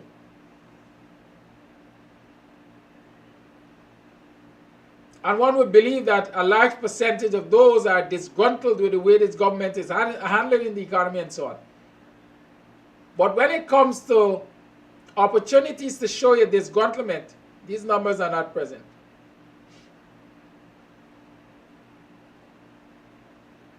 So you ask yourselves, are we doing enough? Or are we doing just enough to say that we're doing?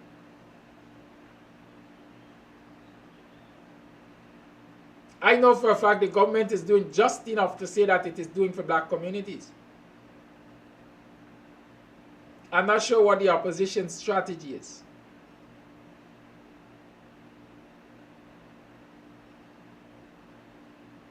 But if the opposition strategy is to do just enough to say that it is doing, then I think we're taking a big chance. It's a big risk.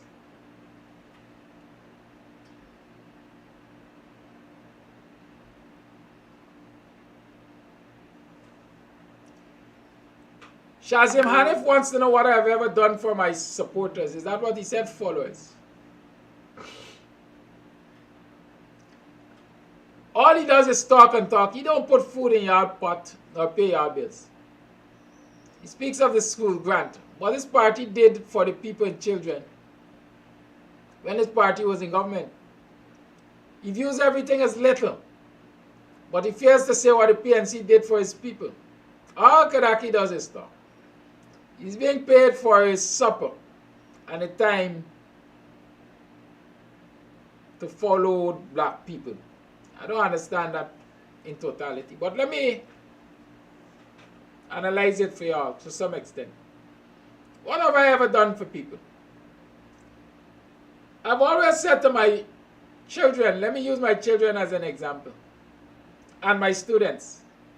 Yesterday I had a good reminiscent moment. I found a folder with some photos of my past students at the community college and so on.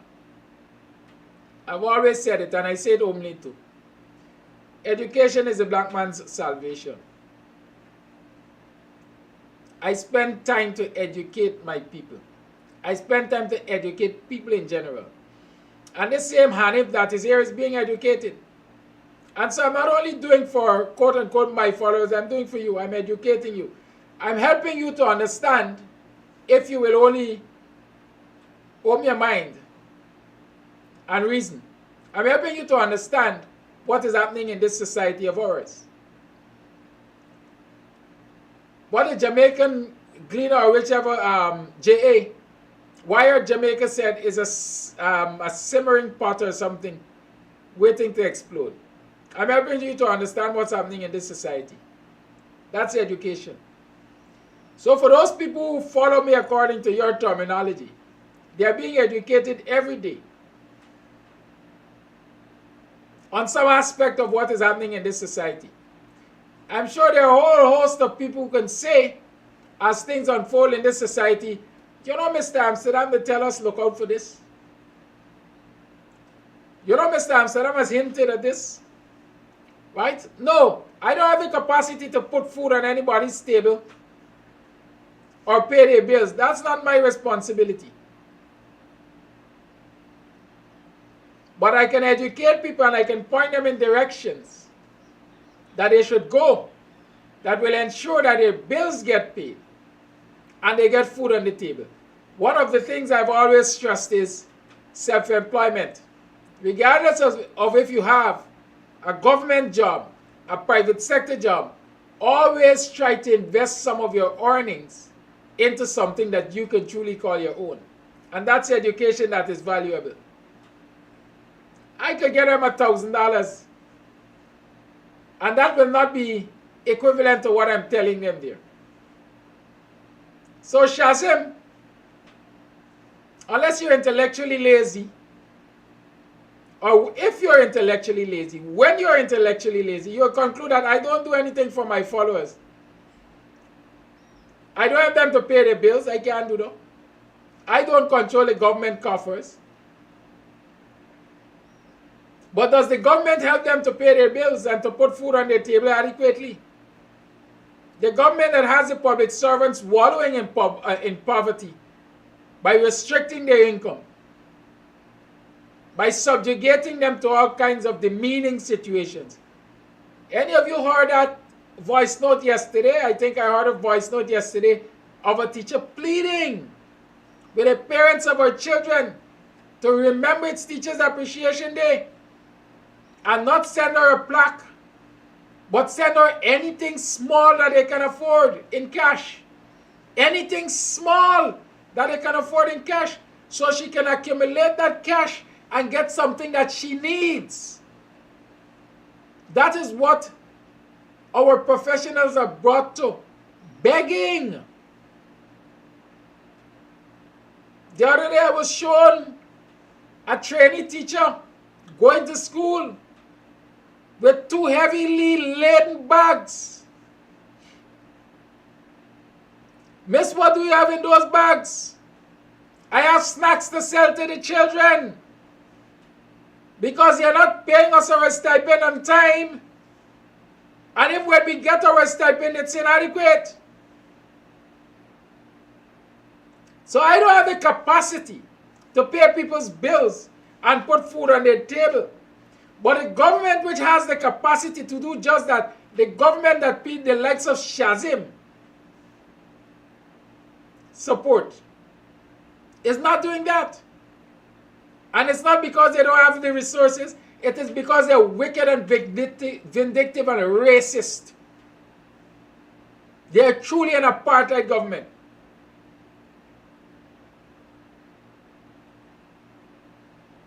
Christine said racists like me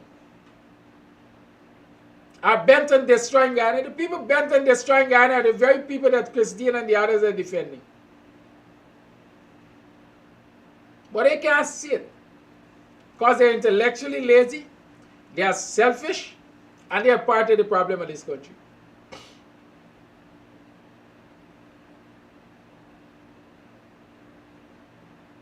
Right? So don't ask me what I'm doing for my followers. And whether I could pay the bills or put... No, I can't do that. I can educate them. And I'm sure I'm doing that every day. What are you doing? What is your government doing for the people of this country?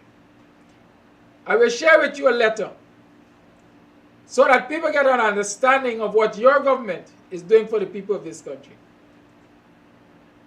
For quite a while, I've been talking about the Ministry of Human and Social Services, where Vinya Prasad is the minister.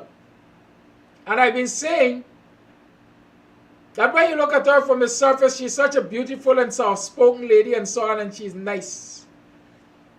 Old people say only clad that's nice.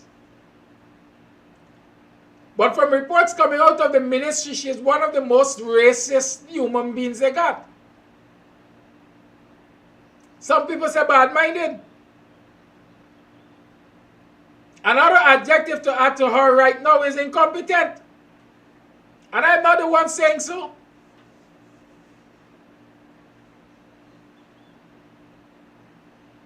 But I've been hinting that there are lots of problems over at Ministry of Human Services and Social Security, where Vinya Prasad is. And I also justified her behavior by showing the nexus between her behavior and her religious beliefs.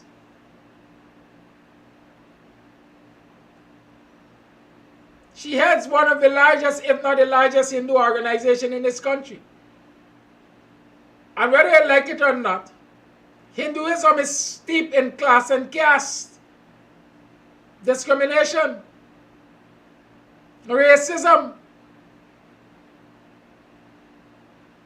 And some people come and tell me I'm attacking people's religion, but I'm examining the philosophy of people's religion. And how does that philosophy affect the way they treat other human beings?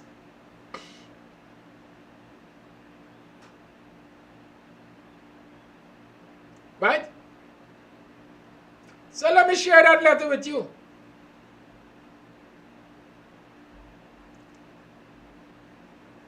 I penned this letter with a heavy heart as to the nonsense that is happening at the Ministry of Human Services and Social Security. First, they should change the name of that ministry to the one where the minister takes pictures all over, distributes monies to Tom, Dick, and Harry, makes announcements and roll out programs that cannot be justified, and the successes cannot be traced, resulting in a waste of taxpayers' monies. Not me writing it. It's a letter sent to me. The ministry is run by the minister and our 3 stooges, namely Permanent Secretary Ms. Ramhal, or Ramlal, whatever, I don't know, Ms. Bissessar. These people are the most racist, unprofessional dunces who sit in their offices and tell qualified staff what must happen. Again, I am not writing it.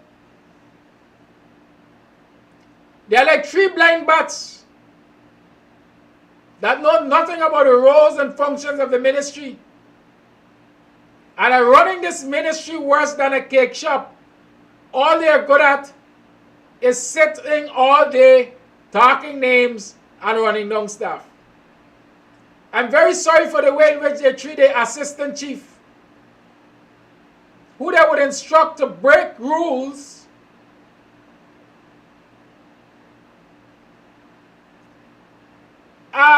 without him being able to say anything.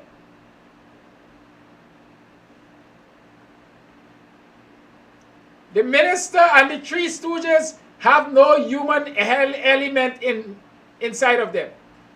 They are going all over the place sharing monies. They have their specially appointed political hacks whom they send out into remote regions to share monies without any system of accountability. It was recently discovered that fictitious lists of names accompanied by fake ID numbers were fabricated for public assistance payout. Currently, more than $79 million cannot be accounted for. Hear the amount? More than $79 million cannot be accounted for. Not me, it's coming from inside the ministry. The very person at the center of this racket is being promoted now, the chief probation officer, for which he has absolutely no qualifications. The principal personnel officer, Mr. Buru, has an attitude wherein he speaks to staff like they are his children. Subsequent to his employment, he employed, like the one at the MTA, he employed 3 of his family members and placed them in key positions within the ministry. 8 months after their employment, they were accused of stealing monies and ran off the job. The PS is also very uncouth in the manner in which he speaks to staff members. There's a terrible breakdown of the chain of command. PS would call people at any hour demanding that they do things not in keeping with their roles and functions. Probation officers are being treated in a very disrespectful and callous manner.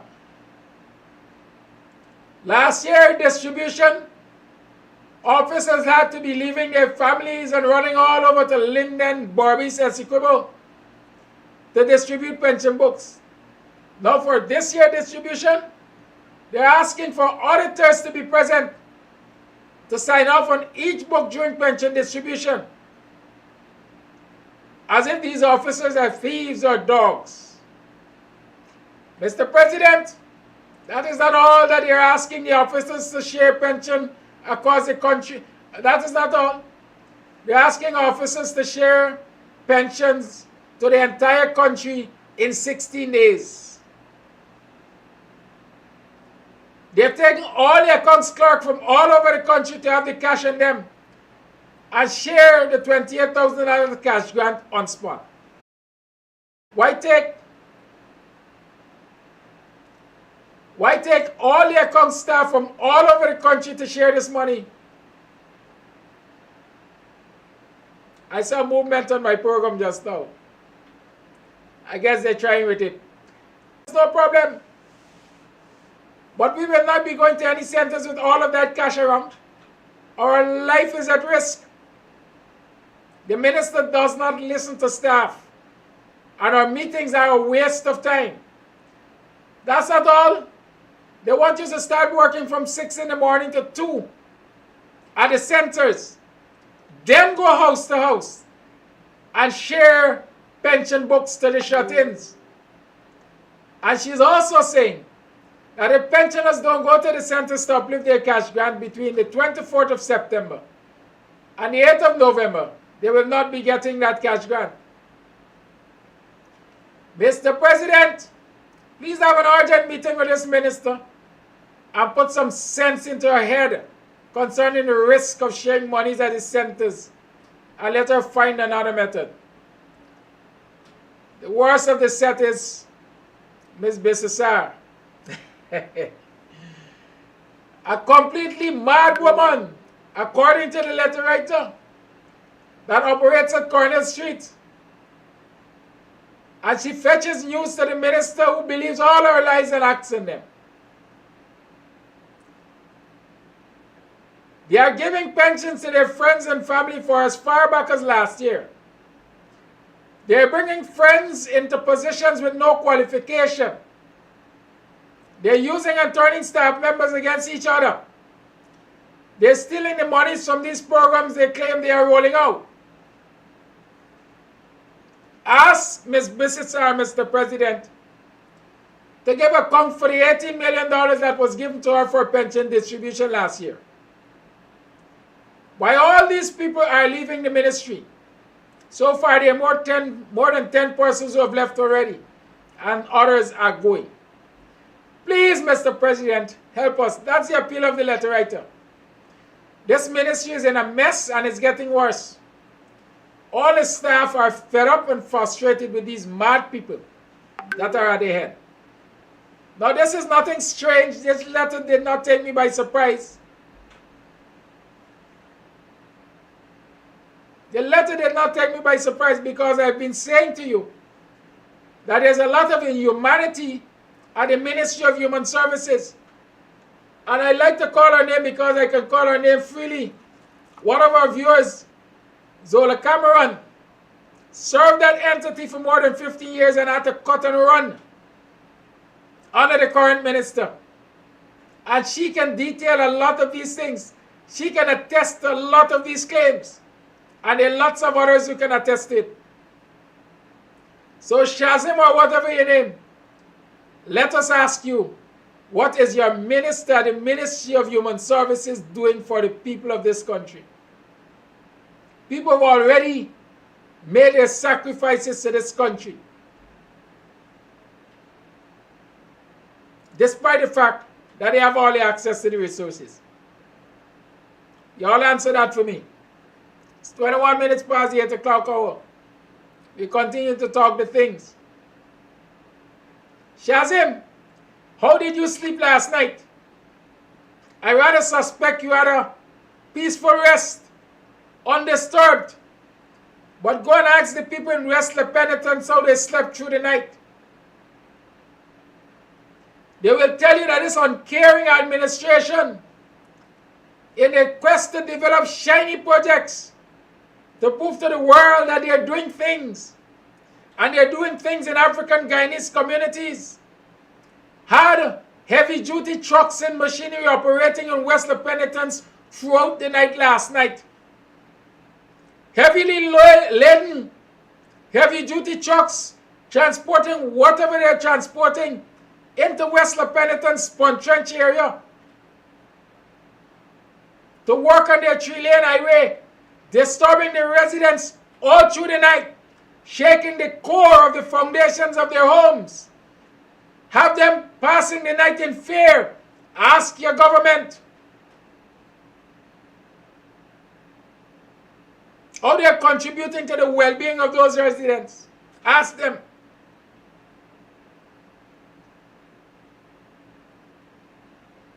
And ask yourself, would the same activity be allowed to take place in Prashant Nagar during the same hours that it is being allowed to take place in West Le Penitence?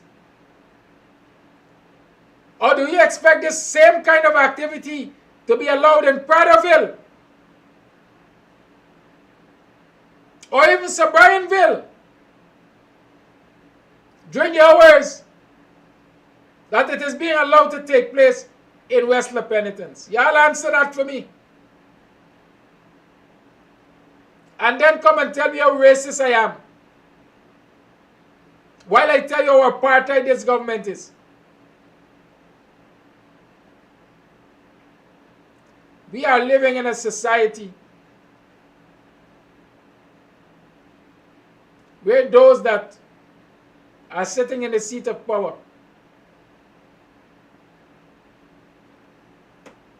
Are only concerned about their friends, families, favorites. They're concerned about getting the best for them all. They're concerned about handling better to the Indo-Guyanese communities which they see as representing them, and worse to the African Guyanese communities. As I say, my friend call it, low-cost politics, low-cost infrastructure for African Guyanese communities, low-cost contracts for African Guyanese contractors, low-class education for children of African Guyanese in African Guyanese communities. Tents are being used to house our students. Our students have to learn in uncomfortable environments while they are corrupting the results of placement examinations like the National Grade 6 examination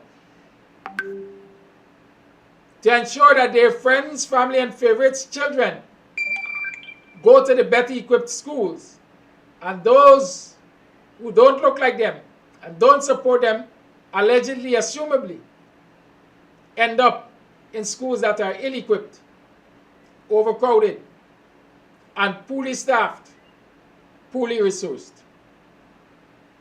They have access to the resources. What are they doing for our people? What are they doing for our people? 6225933 is the number to call. Call and let's talk the thing. I see Claudette Singh is telling the opposition, hey, I can't hand over voters' information to the authorities. You all must do it. What double standard? What duplicity? What dishonesty? Isn't it just a week or 2 or 3 ago that Claudette Singh handed over voters' information to Anil or to the police at the request of Anil? So much so that Anil is threatening that following their investigation, they're going to be charging and locking up people and so on. Why else should I call for Claudette to go home? Evidence enough right there. Duplicity, dereliction of duty, dishonesty, bias. The Ghana Elections Commission can do with a commissioner, a chairman of the commission that is less than that. And that is what we are demanding. And that is what I will continue to demand whenever I go in front of GCOM. I am doing as much as I think I can do. Not just enough to make people think that I am doing. 6225933 is the number to call. The lines are open. And let me explain. And by the way, I can't remember the name of the Trenchie, but the Trenchie said his Creole is encouraging his people to go and drink rum. At least my people have to be encouraged to go and drink rum. Your people make it a ritual to drink rum, fight, and behave bad. Instead of showing them how to earn a living, etc. Some of y'all are so intellectually lazy, I don't even know how to explain things to y'all. Socialization and entertainment is a natural fact of life. It's a part of life. If they don't go to Club Twilight to socialize, they will go somewhere else to socialize. Keep that in mind. And I rather think your problem is that our people are encouraged to support their own as against coming to your establishments. That might be your problem. Call it live, good morning. Yeah, good morning, Kadaki. Dr. Hinds spoke last night and did a replay this morning about the music, about the profanity of music. But you know, Guyana like to copy. I think Jamaica put a blank on certain music being played in Jamaica. And Jamaica is the sole producers of those type of music. I could remember way back when I was a small girl, there were two songs that were on the radios. Guys, they're popular like now. It was Soldering of What the Young Girl Want and Lie Down Girl. Let me push it up. And Found the Leader Burnham passed a ban on those songs. They were immediately removed from the two radio stations, all the jukeboxes and punch box. Those two songs was completely deleted out of the system. But when you listen to the type of music, many of them degrading women are like this song, Kick in the Back Door. And many of the women, they are so fickle-minded that song Kick in the Back Door was many of them phone ringtones. Because when you're there, you hear the phone ring, kick in the back door, and the woman, oh God, somebody calling me. The women out here, many of them, hold themselves so low that they would accept this. Now moving along. There was a song that come in, Big Panani, One Panani.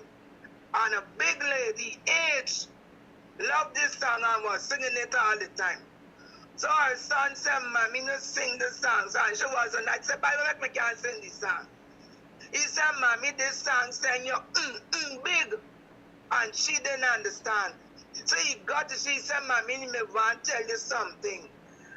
This song mean your pot of cake big. And then the lady stopped singing the song.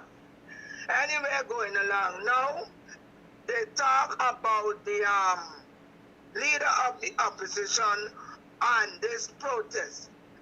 Now, this man, Figuera, wherever he named from Linden, he was too young to maybe know about the sandpot and the bombing of the lunch.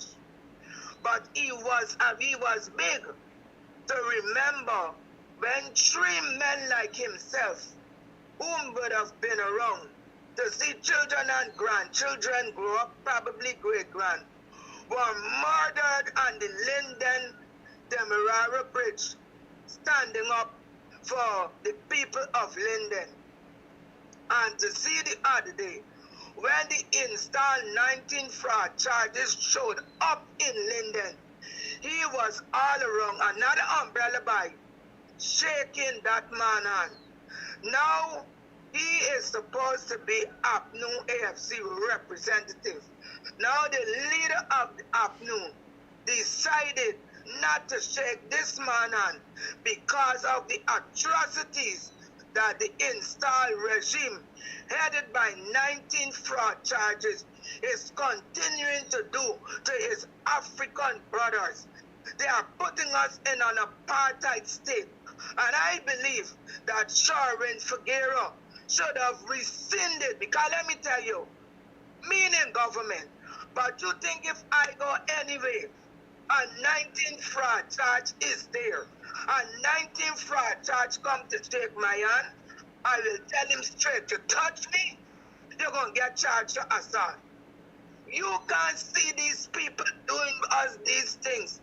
And before you stand up, along with your leader, and show these people this type of opposition, you are going to be slowing up and think. And then when you're done, the same thing they did with Granger when he was in power. All of them running away and talk out Granger, this Granger, the Granger, the. Many of Granger own people within his body who was supposed to stand with Granger and carry this country forward. Through Granger and the bus. And it looked like it's the same thing going on with Norton. We want leaders, and the leader alone can't do everything. They talk about protests, they talk about do not know this. I didn't know. And every one of them that say, oh, we didn't know about this, they never know. But Skelly Bang or wherever them cuss bad people come for cuss them out, get them back door, who this big, who know that kind of thing. Old man like little girl like big boy, and then stupidness. They're gonna meet. But to keep yourself legit, to know about the protests, that we standing to get things up. Them ain't gonna know. Them ain't gonna meet them. They're gonna go to the bank. They're gonna borrow. They're gonna throw bags. Save the money for buy clothes. For go to them show. But them ain't gonna take a $500 or a $200 get a bus, walk from Regent Street and go in front of GCOM to protest. They ain't gonna do that. But they gonna sit down and write on the show. Boots on the ground. And I like how I talk, eh? They're gonna say it out what I say. But Sharon and Big Granger, I give him PPP whip for lick me because of this. Me giving them whip. Them to giving them whip for lick all of me. Bye-bye. Thank you for your call. I just see a man using the F-bomb on my program, so looking for you. As I like to get rid of him forthright.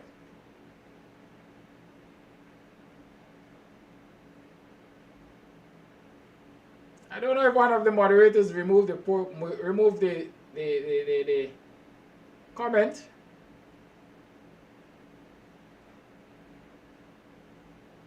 But I'd like to find the commenter. The lines are open. 6225933 is the number to call. You're tuned to the BUXTONIAN morning time. Call and let's talk the thing.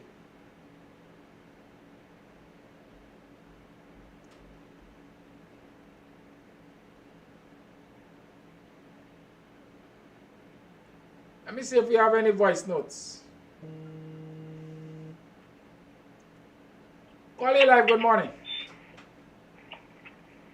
Hi, good morning. Good morning to you, Kadaki and listeners. You getting me clearly? Yes, we are. All right, sir.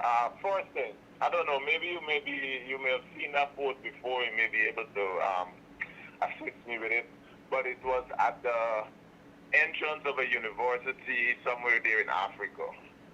Where the quote, I'm not going to quote it directly, but it basically says, you do not have to invade a country with guns and bombs. Yes.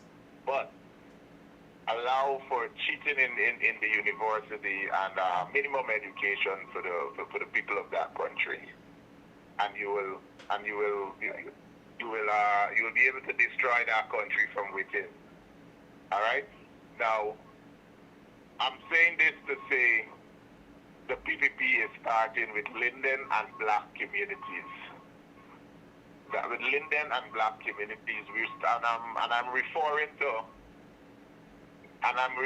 to the national grade 6 results, where I can speak for Linden, a black, predominantly black or Afro-Guyanese community, where children would have worked their ass off, would have gained the marks to be placed in proper secondary schools, and are now finding themselves in the lower tiers of secondary schools at Linden. Now, these parents would have approached these schools that they know their children have the marks to attend. These schools would have given them letters to take to the ministry, letters of accommodation. Basically said, we have space for these children, and we're willing to take them. And the Ministry of Education are refusing to place these children in these schools. All right? I keep saying this to black people, to Linden in particular. The PPP do not like us, and they are going to destroy us. And for those few lick-lips Lindeners who believe that the little enticement they're getting from the PPP and believe that the PPP is for all Guyanese, I want to tell them, they're going to sit down and watch their grandchildren and great-grandchildren fuss and fight and ask why they didn't do something to ensure a better living for Afro-Guyanese in Guyana. I want to say to all Afro-Guyanese in Guyana, the time to rise up is now. Now is the time. Some of our leaders are weak.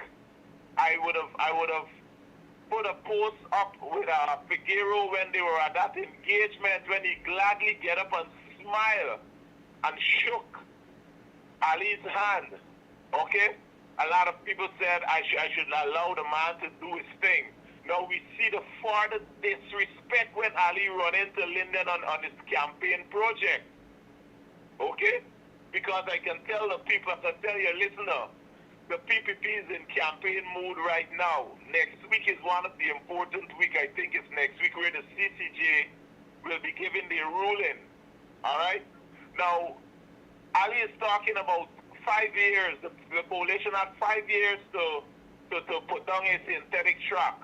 It is known across Guyana that Linden produced most of our medaling athletes at any of the games we would have left Guyana to take part in. But yet still, the only and fourth synthetic track that the PPP decide to put into Guyana, they put it in Lenora. Where is Lenora? A PPP stronghold. Okay, so let us focus. Let us keep our minds open. The coalition had actually 3 years to clean up the trash that the PPP put there for 23 years.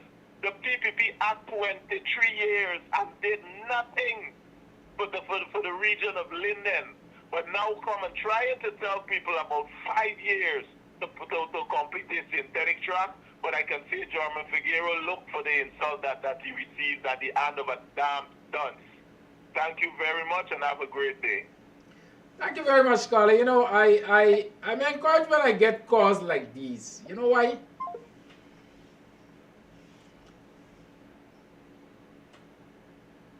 They point to the fact that it is not only Mr. Amsterdam who is looking and seeing.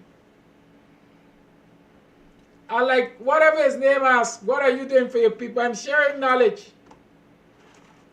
And I'm encouraging others to share knowledge. You see the story with this National Grade 6 examination? There's a story I'm following up. And I'm going to talk about it to a certain extent. So if people have the information, they can send it to me. There's a private school where the daughter of a very popular and controversial businessman emerged a top student, or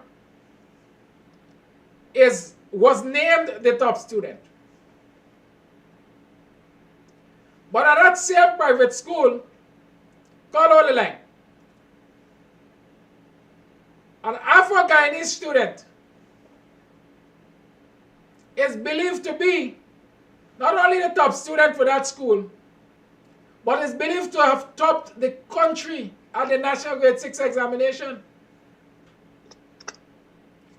But because there was a falling out between that child's mother, who is a teacher, who withdrew services from a popular private school, where the owner is good friend with Setera girl, they conspired and penalized that child in an effort to get to the mother. And when the initial release of information said that that child topped the country, when the official releases were made, that child did not make the top 25, top 30 in this country. But you think it stopped there? The parent and the proprietor, principal of that popular private school, I understand, confronted Priya. And when originally they sent that child at Bishop's, that child is now at Queen's College. And there's several other such issues which I'm trying to track and find out, and so create, if you want to call it, a dossier of these incidents. Because we are convinced that the results released by the Ministry of Education are not accurate in terms of the placement of our children in these schools. And that is why they kept insisting it's a placement examination. And there are all kinds of criteria to determine where children are placed. What they've been doing to our children is putting them in places that they have not worked for. They have earned better placements. But they have decided that they want the best for their children and their friends' children, and those who can pay the right price.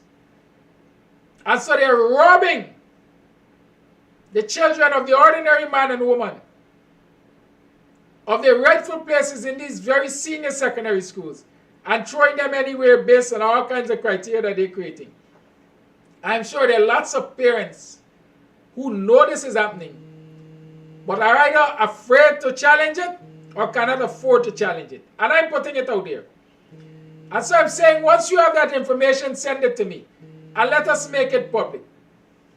Caller, thank you for holding. You're live. That's good morning, Brother K. You know, people are calling in about all these and talking about these discrimination that have been done against the communities, mostly black communities, people of African descent.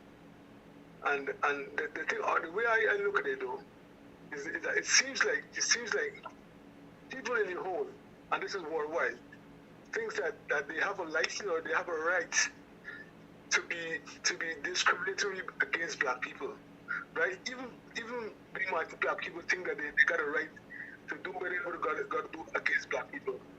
Case in point, let's look at the situation in Haiti, right? Where there's all this violence going on, there's gang wars going on, and all sort of confusion going on over there, all kind of hardship. And right next door, on the same island, there's another country with brown people. And these same black people from Haiti go over to there and they behave themselves. They don't do nothing against these brown people, right? They go over to the DI, they work and they live and they pay the taxes and they build a law-abiding citizen, right? So that's just an example to what is done against black, what is accepted against black people. It seems like it's accepted even in the black community. Let's think about if this was the PNC government or any coalition government that are led by black people or dominated by black people, and all these things were happening that are happening in this government here, right? You know, black people, Coli people, everybody would be standing up against the PNC government or any black-led government if it was them doing what the PP are doing to them right about now. See, it seems like black people don't decide to do nothing against, when things are done against them by other people, it's cool. But if it's black people doing it to them, they're running the multi-black man face, attacking Raga and he's here now. Right? All these cash grabs and all these people stealing money left, right, and center, right? And all these shine infrastructures going up, and these roads, these buildings, and these roads being built, and the person just spoke about the track they have, the sporting track in Lenuro, and there's no track star in Lenuro, never produced any track star, anything like that, right? But it's supposed to be in Linden, but it's not in Linden. But these things are being built slowly. It takes months, sometimes even years to build, and these things being built in peace. These buildings going up, these fancy buildings, they're going up in peace. Nothing can happen to these things here, and everybody just stand up and looking at it and say, you know what, I should have got a part of this, and I'm not getting a part of this. And they're allowing these people to eat in front of them, and nobody is doing nothing about it. I think that as small as a minority black people will have to rise up, or they will be forced to rise up and do what they have to do, because if everybody can't eat, nobody must not eat, right? That's supposed to be the rule, right? And all these black people, the black people in the government, who think that they're good and they're happy, and a very tiny amount of black business people who get the crumbs to eat. I have a few friends like that, right? They must be the first persons, right? Who when everything happened, they must be made an example because they encourage they supporting the discrimination, this racism, and this violence against black people. So I'm telling black people, y'all get up, because just now y'all don't get nothing to eat. Right now you get the crumbs to eat. But in the few, you won't have anything to eat, because these people do anything against us blatantly. They don't care nothing. So you have to get up and stand up. Yes, people will be hurt, but so be it. That's what struggle calls for. That's my time. Thank you. Thank you, caller. Who no know? Who no want for no? Voice note. Kadaki, good morning.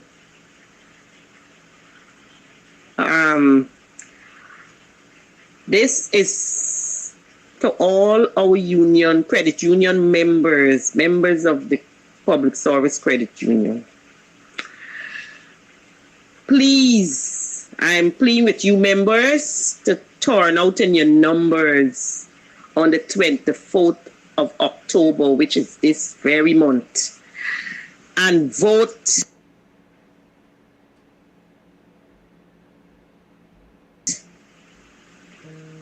like a boss to get out this committee Follow the line. that are sucklings to us. They are spending our monies as though they put it there. That is not the government's money. It is not nobody's money, but the members' money. I am in that credit union for 20-something years, and I am not prepared to lose my money to people who feel it is that easy or a walk in the park to come and take our monies and do as they like and as they please. So I am appealing to you people, if you want to save your money in the credit union, come out on the 24th and vote like a boss for Mr. Ben. We don't want nobody else at this point in time. Mr. Ben and team. And secondly, those PPP lackeys that come in to talk a set of madness on this on this live when the morning come to you, Mr. Kadaki. You don't even think a minute to worry with them, because you see, they're asking about what PNC did and what APNU did and when they were in power and all kind of thing. The very them got everything, even more than the people who are supporters of the APNU, because they went ahead to their villages and they did a lot of things to them, thinking that they would have voted for them, but they are always like that. They're always like that. Anyhow, we had peace, we had dignity and pride in our country. Our policemen and women were dignified, our offices were dignified, and we never had a set of madness that's going on now with all these drugs and all these things. So at least we got that from the APNU government, which no money can buy. Thank you. Thank you, caller voice. Caller, thank you for that voice note. Caller, your line. Good morning. Good morning, Mr. Gaddafi. I'm just calling to say that we see that song that Bob Marley sing, right? Where Bob Marley says that many will have to suffer and many will have to die, right? And it cannot only be that only the black people have to suffer or the black people have to die. Because if the black people have to suffer and the black people have to die, then other people have to die too. Because it's not only the oppression of the black people that suffer and die. Because that's why I like Malcolm X. He said, by all necessary means. And the only way that we could get peace, I know that they say war brings peace. And without we didn't get no war and nothing, we will not bring no peace. Because when both sides start to suffer, then they will negotiate and then they will bring peace. And this is going too far, you know, and we as a black people, that we sit back and we are not doing anything. We sit back and see like we're doing like what the slave master used to do, until you got a coffee spirit and rise up and do what you do to get your own freedom, what you want. Regardless of the business, the last what they have, the business now, not what you have, the wealth or nothing. So we have to do something concerning that. Everyone's sitting back and waiting and waiting. We can't only wait on the opposition, because to me the opposition, them, they see what's going on. They are afraid to go out. All they do is on Facebook. They talking. Why did they took that talk out in the street? Why did they want to only protest on Facebook? and I appreciate what you do. You put your action where your mouth is, and I wish many of the opposition could do that. And that is my opinion this morning. Thank you. Thank you for your call. I want to address two things quickly. One, that credit union issue. Our people take a lot of things for granted, you know. Our people take a lot of things for granted. According to the court, the petition that the members filed had merit and it must be honored. The special general meeting must be advertised, it must be held on the 24th. But my understanding is that there is a certain format that this advertisement should take. The advertisement should give the date, it should give the agenda, it should give the agenda, place and time, along with whatever regulation it's guided by. Mind you, there's an advertisement. There is an advertisement. The first thing to note is the advertisement was placed in the most obscure newspaper in this country. Again, the majority of credit union members are of African Guyanese descent. The majority of Guyanese of African descent don't read the Chronicle. The advertisement was placed in the Guyana Chronicle. So those of you who don't know that the advertisement for the special general meeting was placed in the Guyana Chronicle. Up until now, I haven't seen it any other newspaper. I hope I'm not blinded. The advertisement doesn't give the agenda of the meeting. And so one needs to ask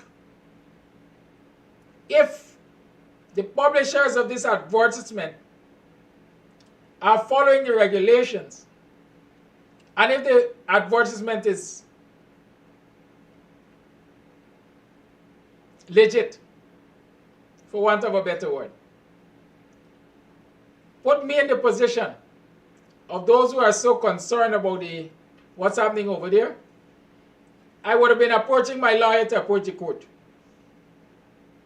quickly, so that the advertisement could reflect what it has to reflect. Because in my mind, it's a breach of the ruling of the court, or definitely a breach of the regulations which govern the special general meeting. And so that might be an attempt to create a technicality. So after the 24th, the results of that meeting could be challenged. But our people take a lot of things for granted. We wait until the 12th hour and wring our hands and say if we didn't know. Well, I am saying you best know that it is my firm belief there's a sleight of hand in play in terms of this advertisement business. The meeting is set for the 24th at 8 o'clock. Call all the line. Many are quarreling, are groaning, are grumbling. So early in the morning? Yes, so early in the morning. They set it so early in the morning. So many of you going to say, listen, it's a holiday morning. I want to sleep late. I ain't got time with it. I'm begging y'all, get out of your beds. Get off of your asses. Get out of your comfort zone and find yourself there for 8 o'clock. If you have to go to work, you will get there for 8 o'clock. I hope. I am encouraging you. Do all that is humanly possible to ensure that you attend that special general meeting and you take actions that you believe will be for the benefit of you. I quite frankly can't tell you who to vote for and what to vote for. I see Mark Simpson, whatever his name is, saying, Kidaki use trouble. Trevor Ben is a scam. I don't know if Trevor Ben is a scam. I don't know he has ever been convicted for scampishness. But even if Trevor Ben is a scam, his actions of past suggest to me that he is a scam with some amount of humanity in his body because he has been working for the benefit of the members of the quorum. None of us, I usually say none of us,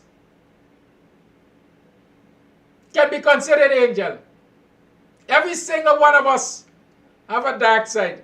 It depends on how dark it is and how low we're prepared to go. And whether or not we consider the humanity. Call A Live, good morning. Good morning, Kagaki, and good morning, listening audience.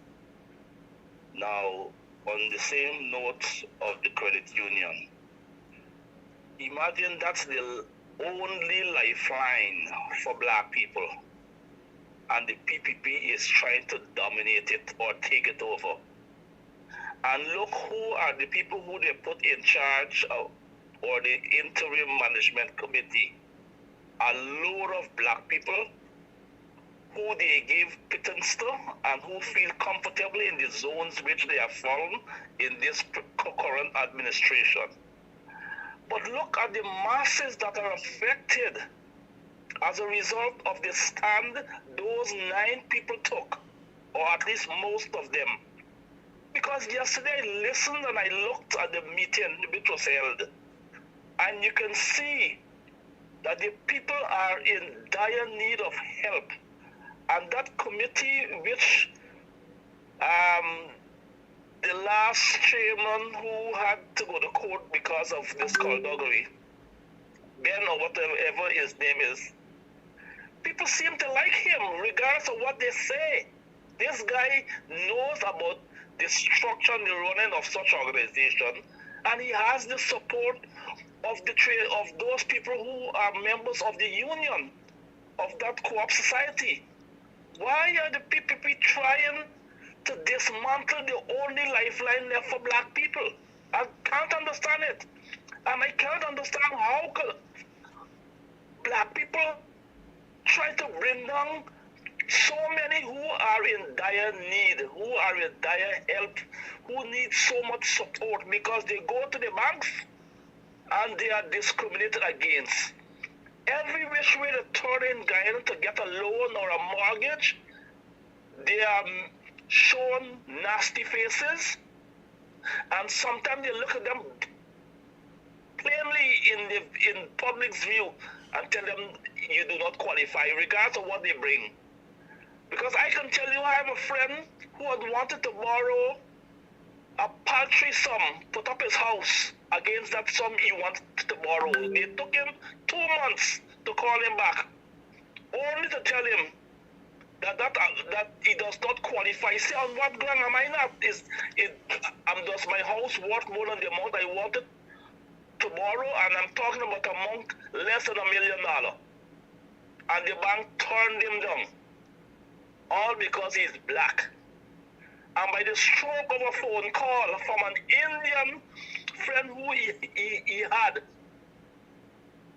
he got the loan the very next day because the friend called the person in the bank and they tell him to come back next day, and the loan was approved on the spot.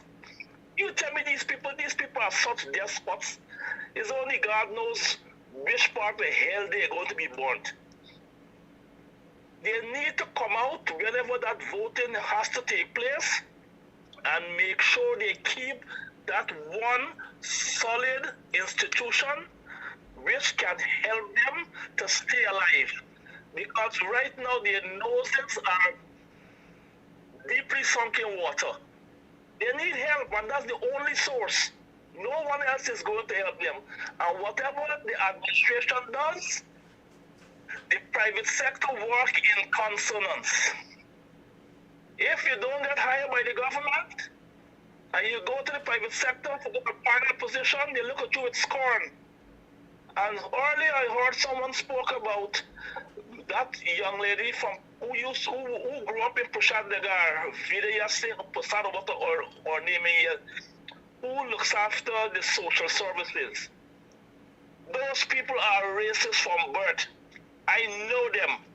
I grew up in Prashadnagar with them. I know them. I was a bigger guy than all of them. I know their father well. They are racist from the bones right out.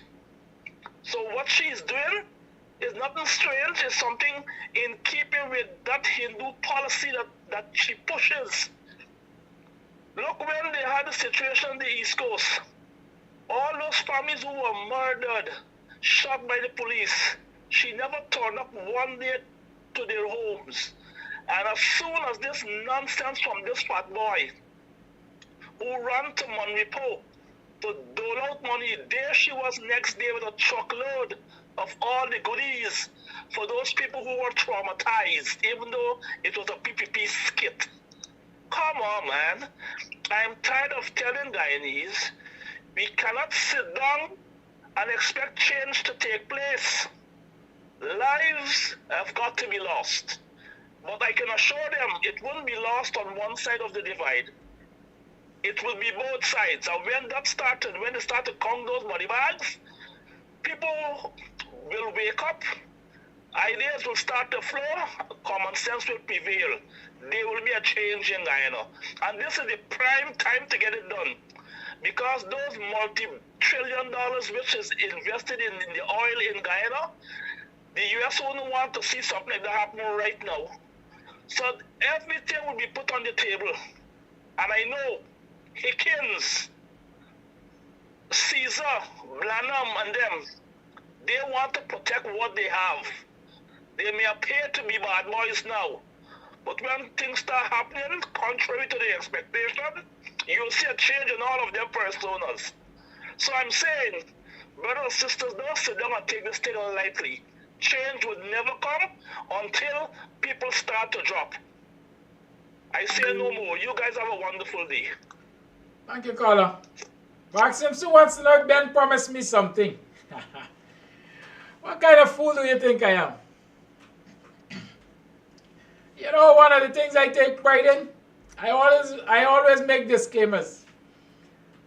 I have never been, and I am not, a member of the Guyana Public Service Co-op Credit Union. And I fight all of my battles based on principles. Yeah, might appear to some of y'all that are fighting them based on race. Y'all call me racist. But be open-minded enough. Be fair-minded enough. Interrogate the issues I represent and how I represent them, and tell me where the racism is. Now y'all bringing another red herring. Promise. What were you promised? I was promised nothing. I ain't looking for promises. I just believe that the owners of the Co-op Credit Union have a right to determine the direction it goes and get fair benefits out of it. And when I look from its existence to current, the only person who was brought it a semblance of serving the owners is Trevor Ben and his team.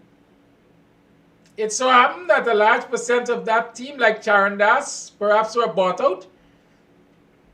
They went on a selfish quest, and so they're no longer serving the people. I like to quote the good book. Salt is the flavor of the earth. And when it has lost its saltiness, it is no good. Throw it out. And so for those from the original Trevor Ben team who have lost their way and are not serving the owners of the co-op, they have lost their purpose. Throw them out. Throw them out.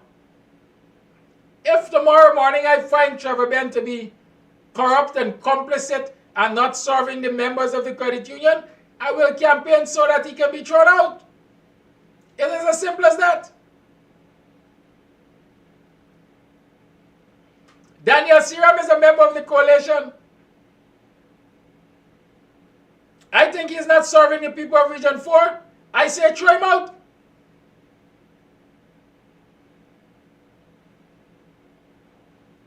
Londoners are now identifying German Figueroa as not serving their interests. Throw his ass out.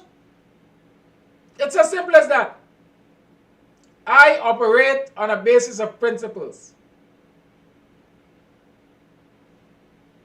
You can't climb on people's shoulders to get to the top. Kick the ladder down and stand on them. Can't oppress people like that. I will not stand for it. I will forever challenge it without people making a promise to me. Okay? Good. But Maxim say, I understand, but you got to sing for your supper, eh? You got your supper from the master's table. Morning, Mr. Amsterdam. We black people get a low kind of mentality. Just remember we shallow and every single thing. And you know what, when I watch out some people in Linden, they just love the treatment. For a few dollars more, we'll do anything. Only last night I was talking to one of our workers. And you know what he tell me? Call all the line. PPP sharing money. We sharing money. So I even turn and tell you, so when they give you 30, they give 30 million. When they give you 30,000, they give 30 million. And he's so ignorant and he didn't even understand. But anyway, he take the time off and he listened to me and I kind of like explaining to you. I said, yeah, getting crumbs. This is crumbs off of these people table. Nothing much. And you gotta start thinking. Call it live, good morning. Good afternoon. Call it live, good morning. I remember a little while back you had talked about those school kids. But I can't believe these people are doing that. Because when you give them numbers that they did not get, when they go in this classroom and they got an exam to take, what would they get? They would get 0. They would not get up there because it's fraud. You put them in there. I cannot believe this thing is going on. And what are the parents are doing? They're sitting down. And I would always remember people keep asking me, are you from Guyana? I said, yes. What is the people doing down there? How come they're not getting these high grades? Because there's so much doctors and lawyers that is out in this country and they know that they are Guyanese black people. What is going on? Why are we sitting down and not revving up to come and confront and tell these people that what they're doing is wrong? You have to stand up. I cannot believe that. You just broke my heart this morning when they actually say with these schools, with these kids. That is not right. And then our people getting left back behind. What is 10 cents? 10 cents is not a 10 cents can't buy nothing. So they need to wake up. You work hard and you achieve your accomplishment. You could go any part of the country, move out, go to some other part of the world and make big money with your education where you got. You don't have to stay there for collect crumbs from those people. No. Just like how they don't want crumbs, we don't want crumbs. Serve everybody 1 for 1, 1 for 1, 2 for 2, 2 for 2. Everybody, you got to be right. You got to do the right thing. God is in charge, but I think God is taking a very long time to put something down and everybody come around the table and have to say something because this is not right. This is not right. You don't want nothing to escalate with people. You want peace and harmony. And when you push people like that, people are going to get into some argument and fighting and all this kind of thing. But you don't want that. So please, let them get up and do the right thing. Kadaki, have a blessed day. Thank you, caller. Voice note as we prepare to wrap the program. Good morning, Mr. Kadaki. Good morning to your listeners. Now, one question I'd like to ask you. Those 2 persons who were booked to travel and they postponed their flights, who will be paying for the change of tickets? Who? Not the union. It's supposed to should come out of their pockets. Okay? Please let me know. Call Alice, ask me some question. Alice, so I find out how bad my mind is. Eh? Listen, let me tell you something. The travel was postponed. The elections will be the 24th. My hope is that the management committee changes and then cancels the travel. It's as simple as that. Darling, I hope. Cancel the travel. It's a loss already. Because from my understanding, hotel rooms have been booked and paid for. Ticket has been bought. In some instances, I think with adequate time, you can cancel the reservation from the hotel. You can get back some money. Tickets for your airline, I don't know what you can do. I think you can reschedule or something. It will have a cost. The management of the union, the cooperative union, must weigh the pros and cons.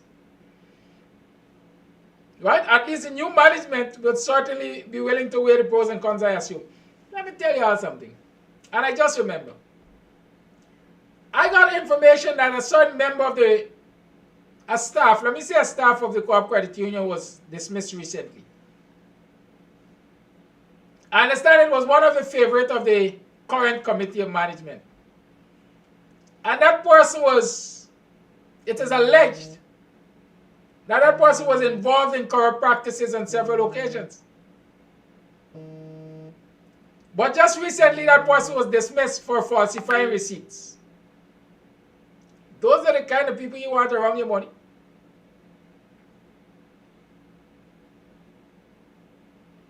Those are the kind of people you always wake up. Challenge and notice asks for the agenda to be made public. Next you turn up and no motion to prevent the 9 from partaking in the election is there. Next you turn up and the agenda has nothing to do with an election, but a general discussion on the way forward for the credit union. You're going to be looking thin. Ensure that the agenda is published. I can't say it any different way. There are those who would not like me to comment on this issue because they got their own interest.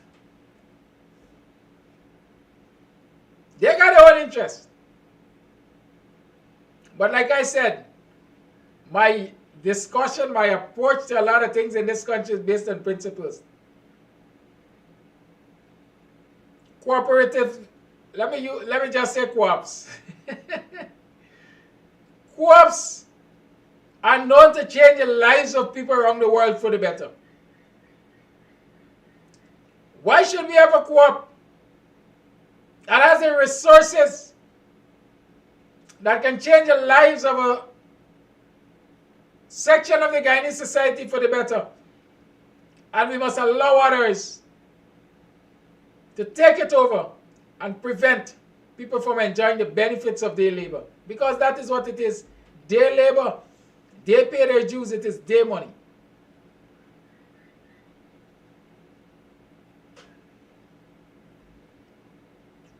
Whatever that means, Mark Simpson. Let me tell y'all,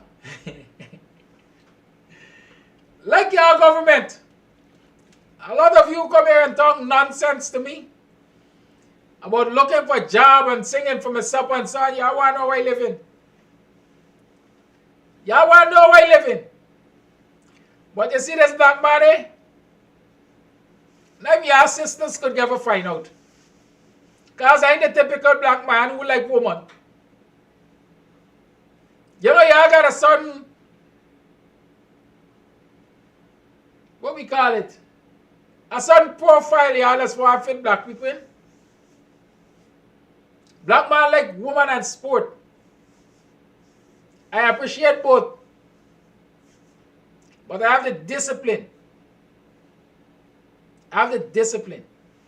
And that discipline has seen me through the years. It will continue to see me through. And so y'all can continue to investigate how this man has lived. One thing I can assure you, I was living before 2015. I was living before 2020. I was living before I started Kams TV. I was living before BUXTONIAN Morning Time. And I shall continue to live. So if y'all think, if y'all really and truly think that what I do here provides me to live, think again. I think again. But have a good day. It's 18 after the 9 o'clock hour. I got to go and earn me living. Hey! Hola, Roy! Tonight at Club Twilight, don't forget, tonight at Club Twilight. What do you have? Old School Thursdays. Come and support the thing. Hey, sporting fans, it's here. Yes, it's the Club Twilight Old School Move next, Thursday, loose. featuring selector Delta and DJ Bishop. Yes, this Thursday. Come on down to Club Twilight Sideline down Buxton North for Old School Thursdays.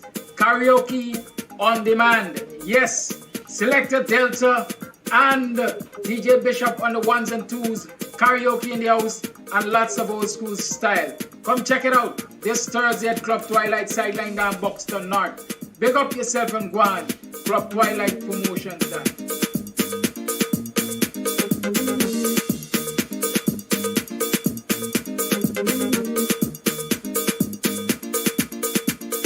I don't select the Delta. I don't select the Delta. Hey, sporting fans, it's here. Yes, it's the Club Twilight Old School Thursdays, featuring selector Delta and DJ Bishop. Yes, this Thursday. Come on down to Club Twilight Sideline down Buxton North for Old School Thursdays. Karaoke on demand. Yes, selector Delta and DJ Bishop on the ones and twos. Karaoke in the house and lots of old school style. Come check it out this Thursday at Club Twilight Sideline down Buxton North. Big up yourself and go on. Club Twilight Promotions done.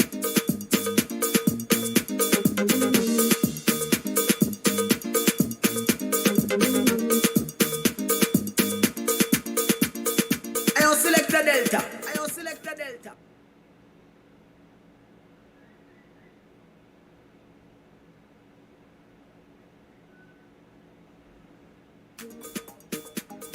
Hey, sporting fans, it's here. Yes, it's the Club Twilight Old School Thursdays, featuring selector Delta and DJ Bishop. Yes, this Thursday. Come on down to Club Twilight Sideline down Buxton North for Old School Thursdays. Karaoke on demand. Yes, selector Delta and DJ Bishop on the ones and twos. Karaoke in the house and lots of old school style. Come check it out this Thursday at Club Twilight Sideline down Buxton North. Big up yourself and go on. Club Twilight Promotions done.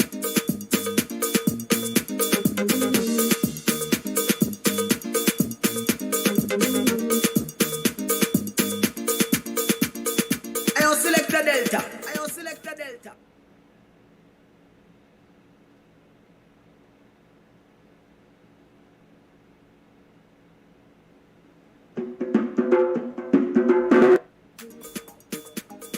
Hey, sporting fans, it's here. Yes, it's the Club Twilight Old School Thursdays, featuring selector Delta and DJ Bishop. Yes, this Thursday. Come on down to Club Twilight Sideline down Buxton North for Old School Thursdays. Karaoke on demand. Yes, selector Delta and DJ Bishop on the ones and twos. Karaoke in the house and lots of old school style. Come check it out this Thursday at Club Twilight Sideline down Buxton North. Big up yourself and go on. Club Twilight Promotions done.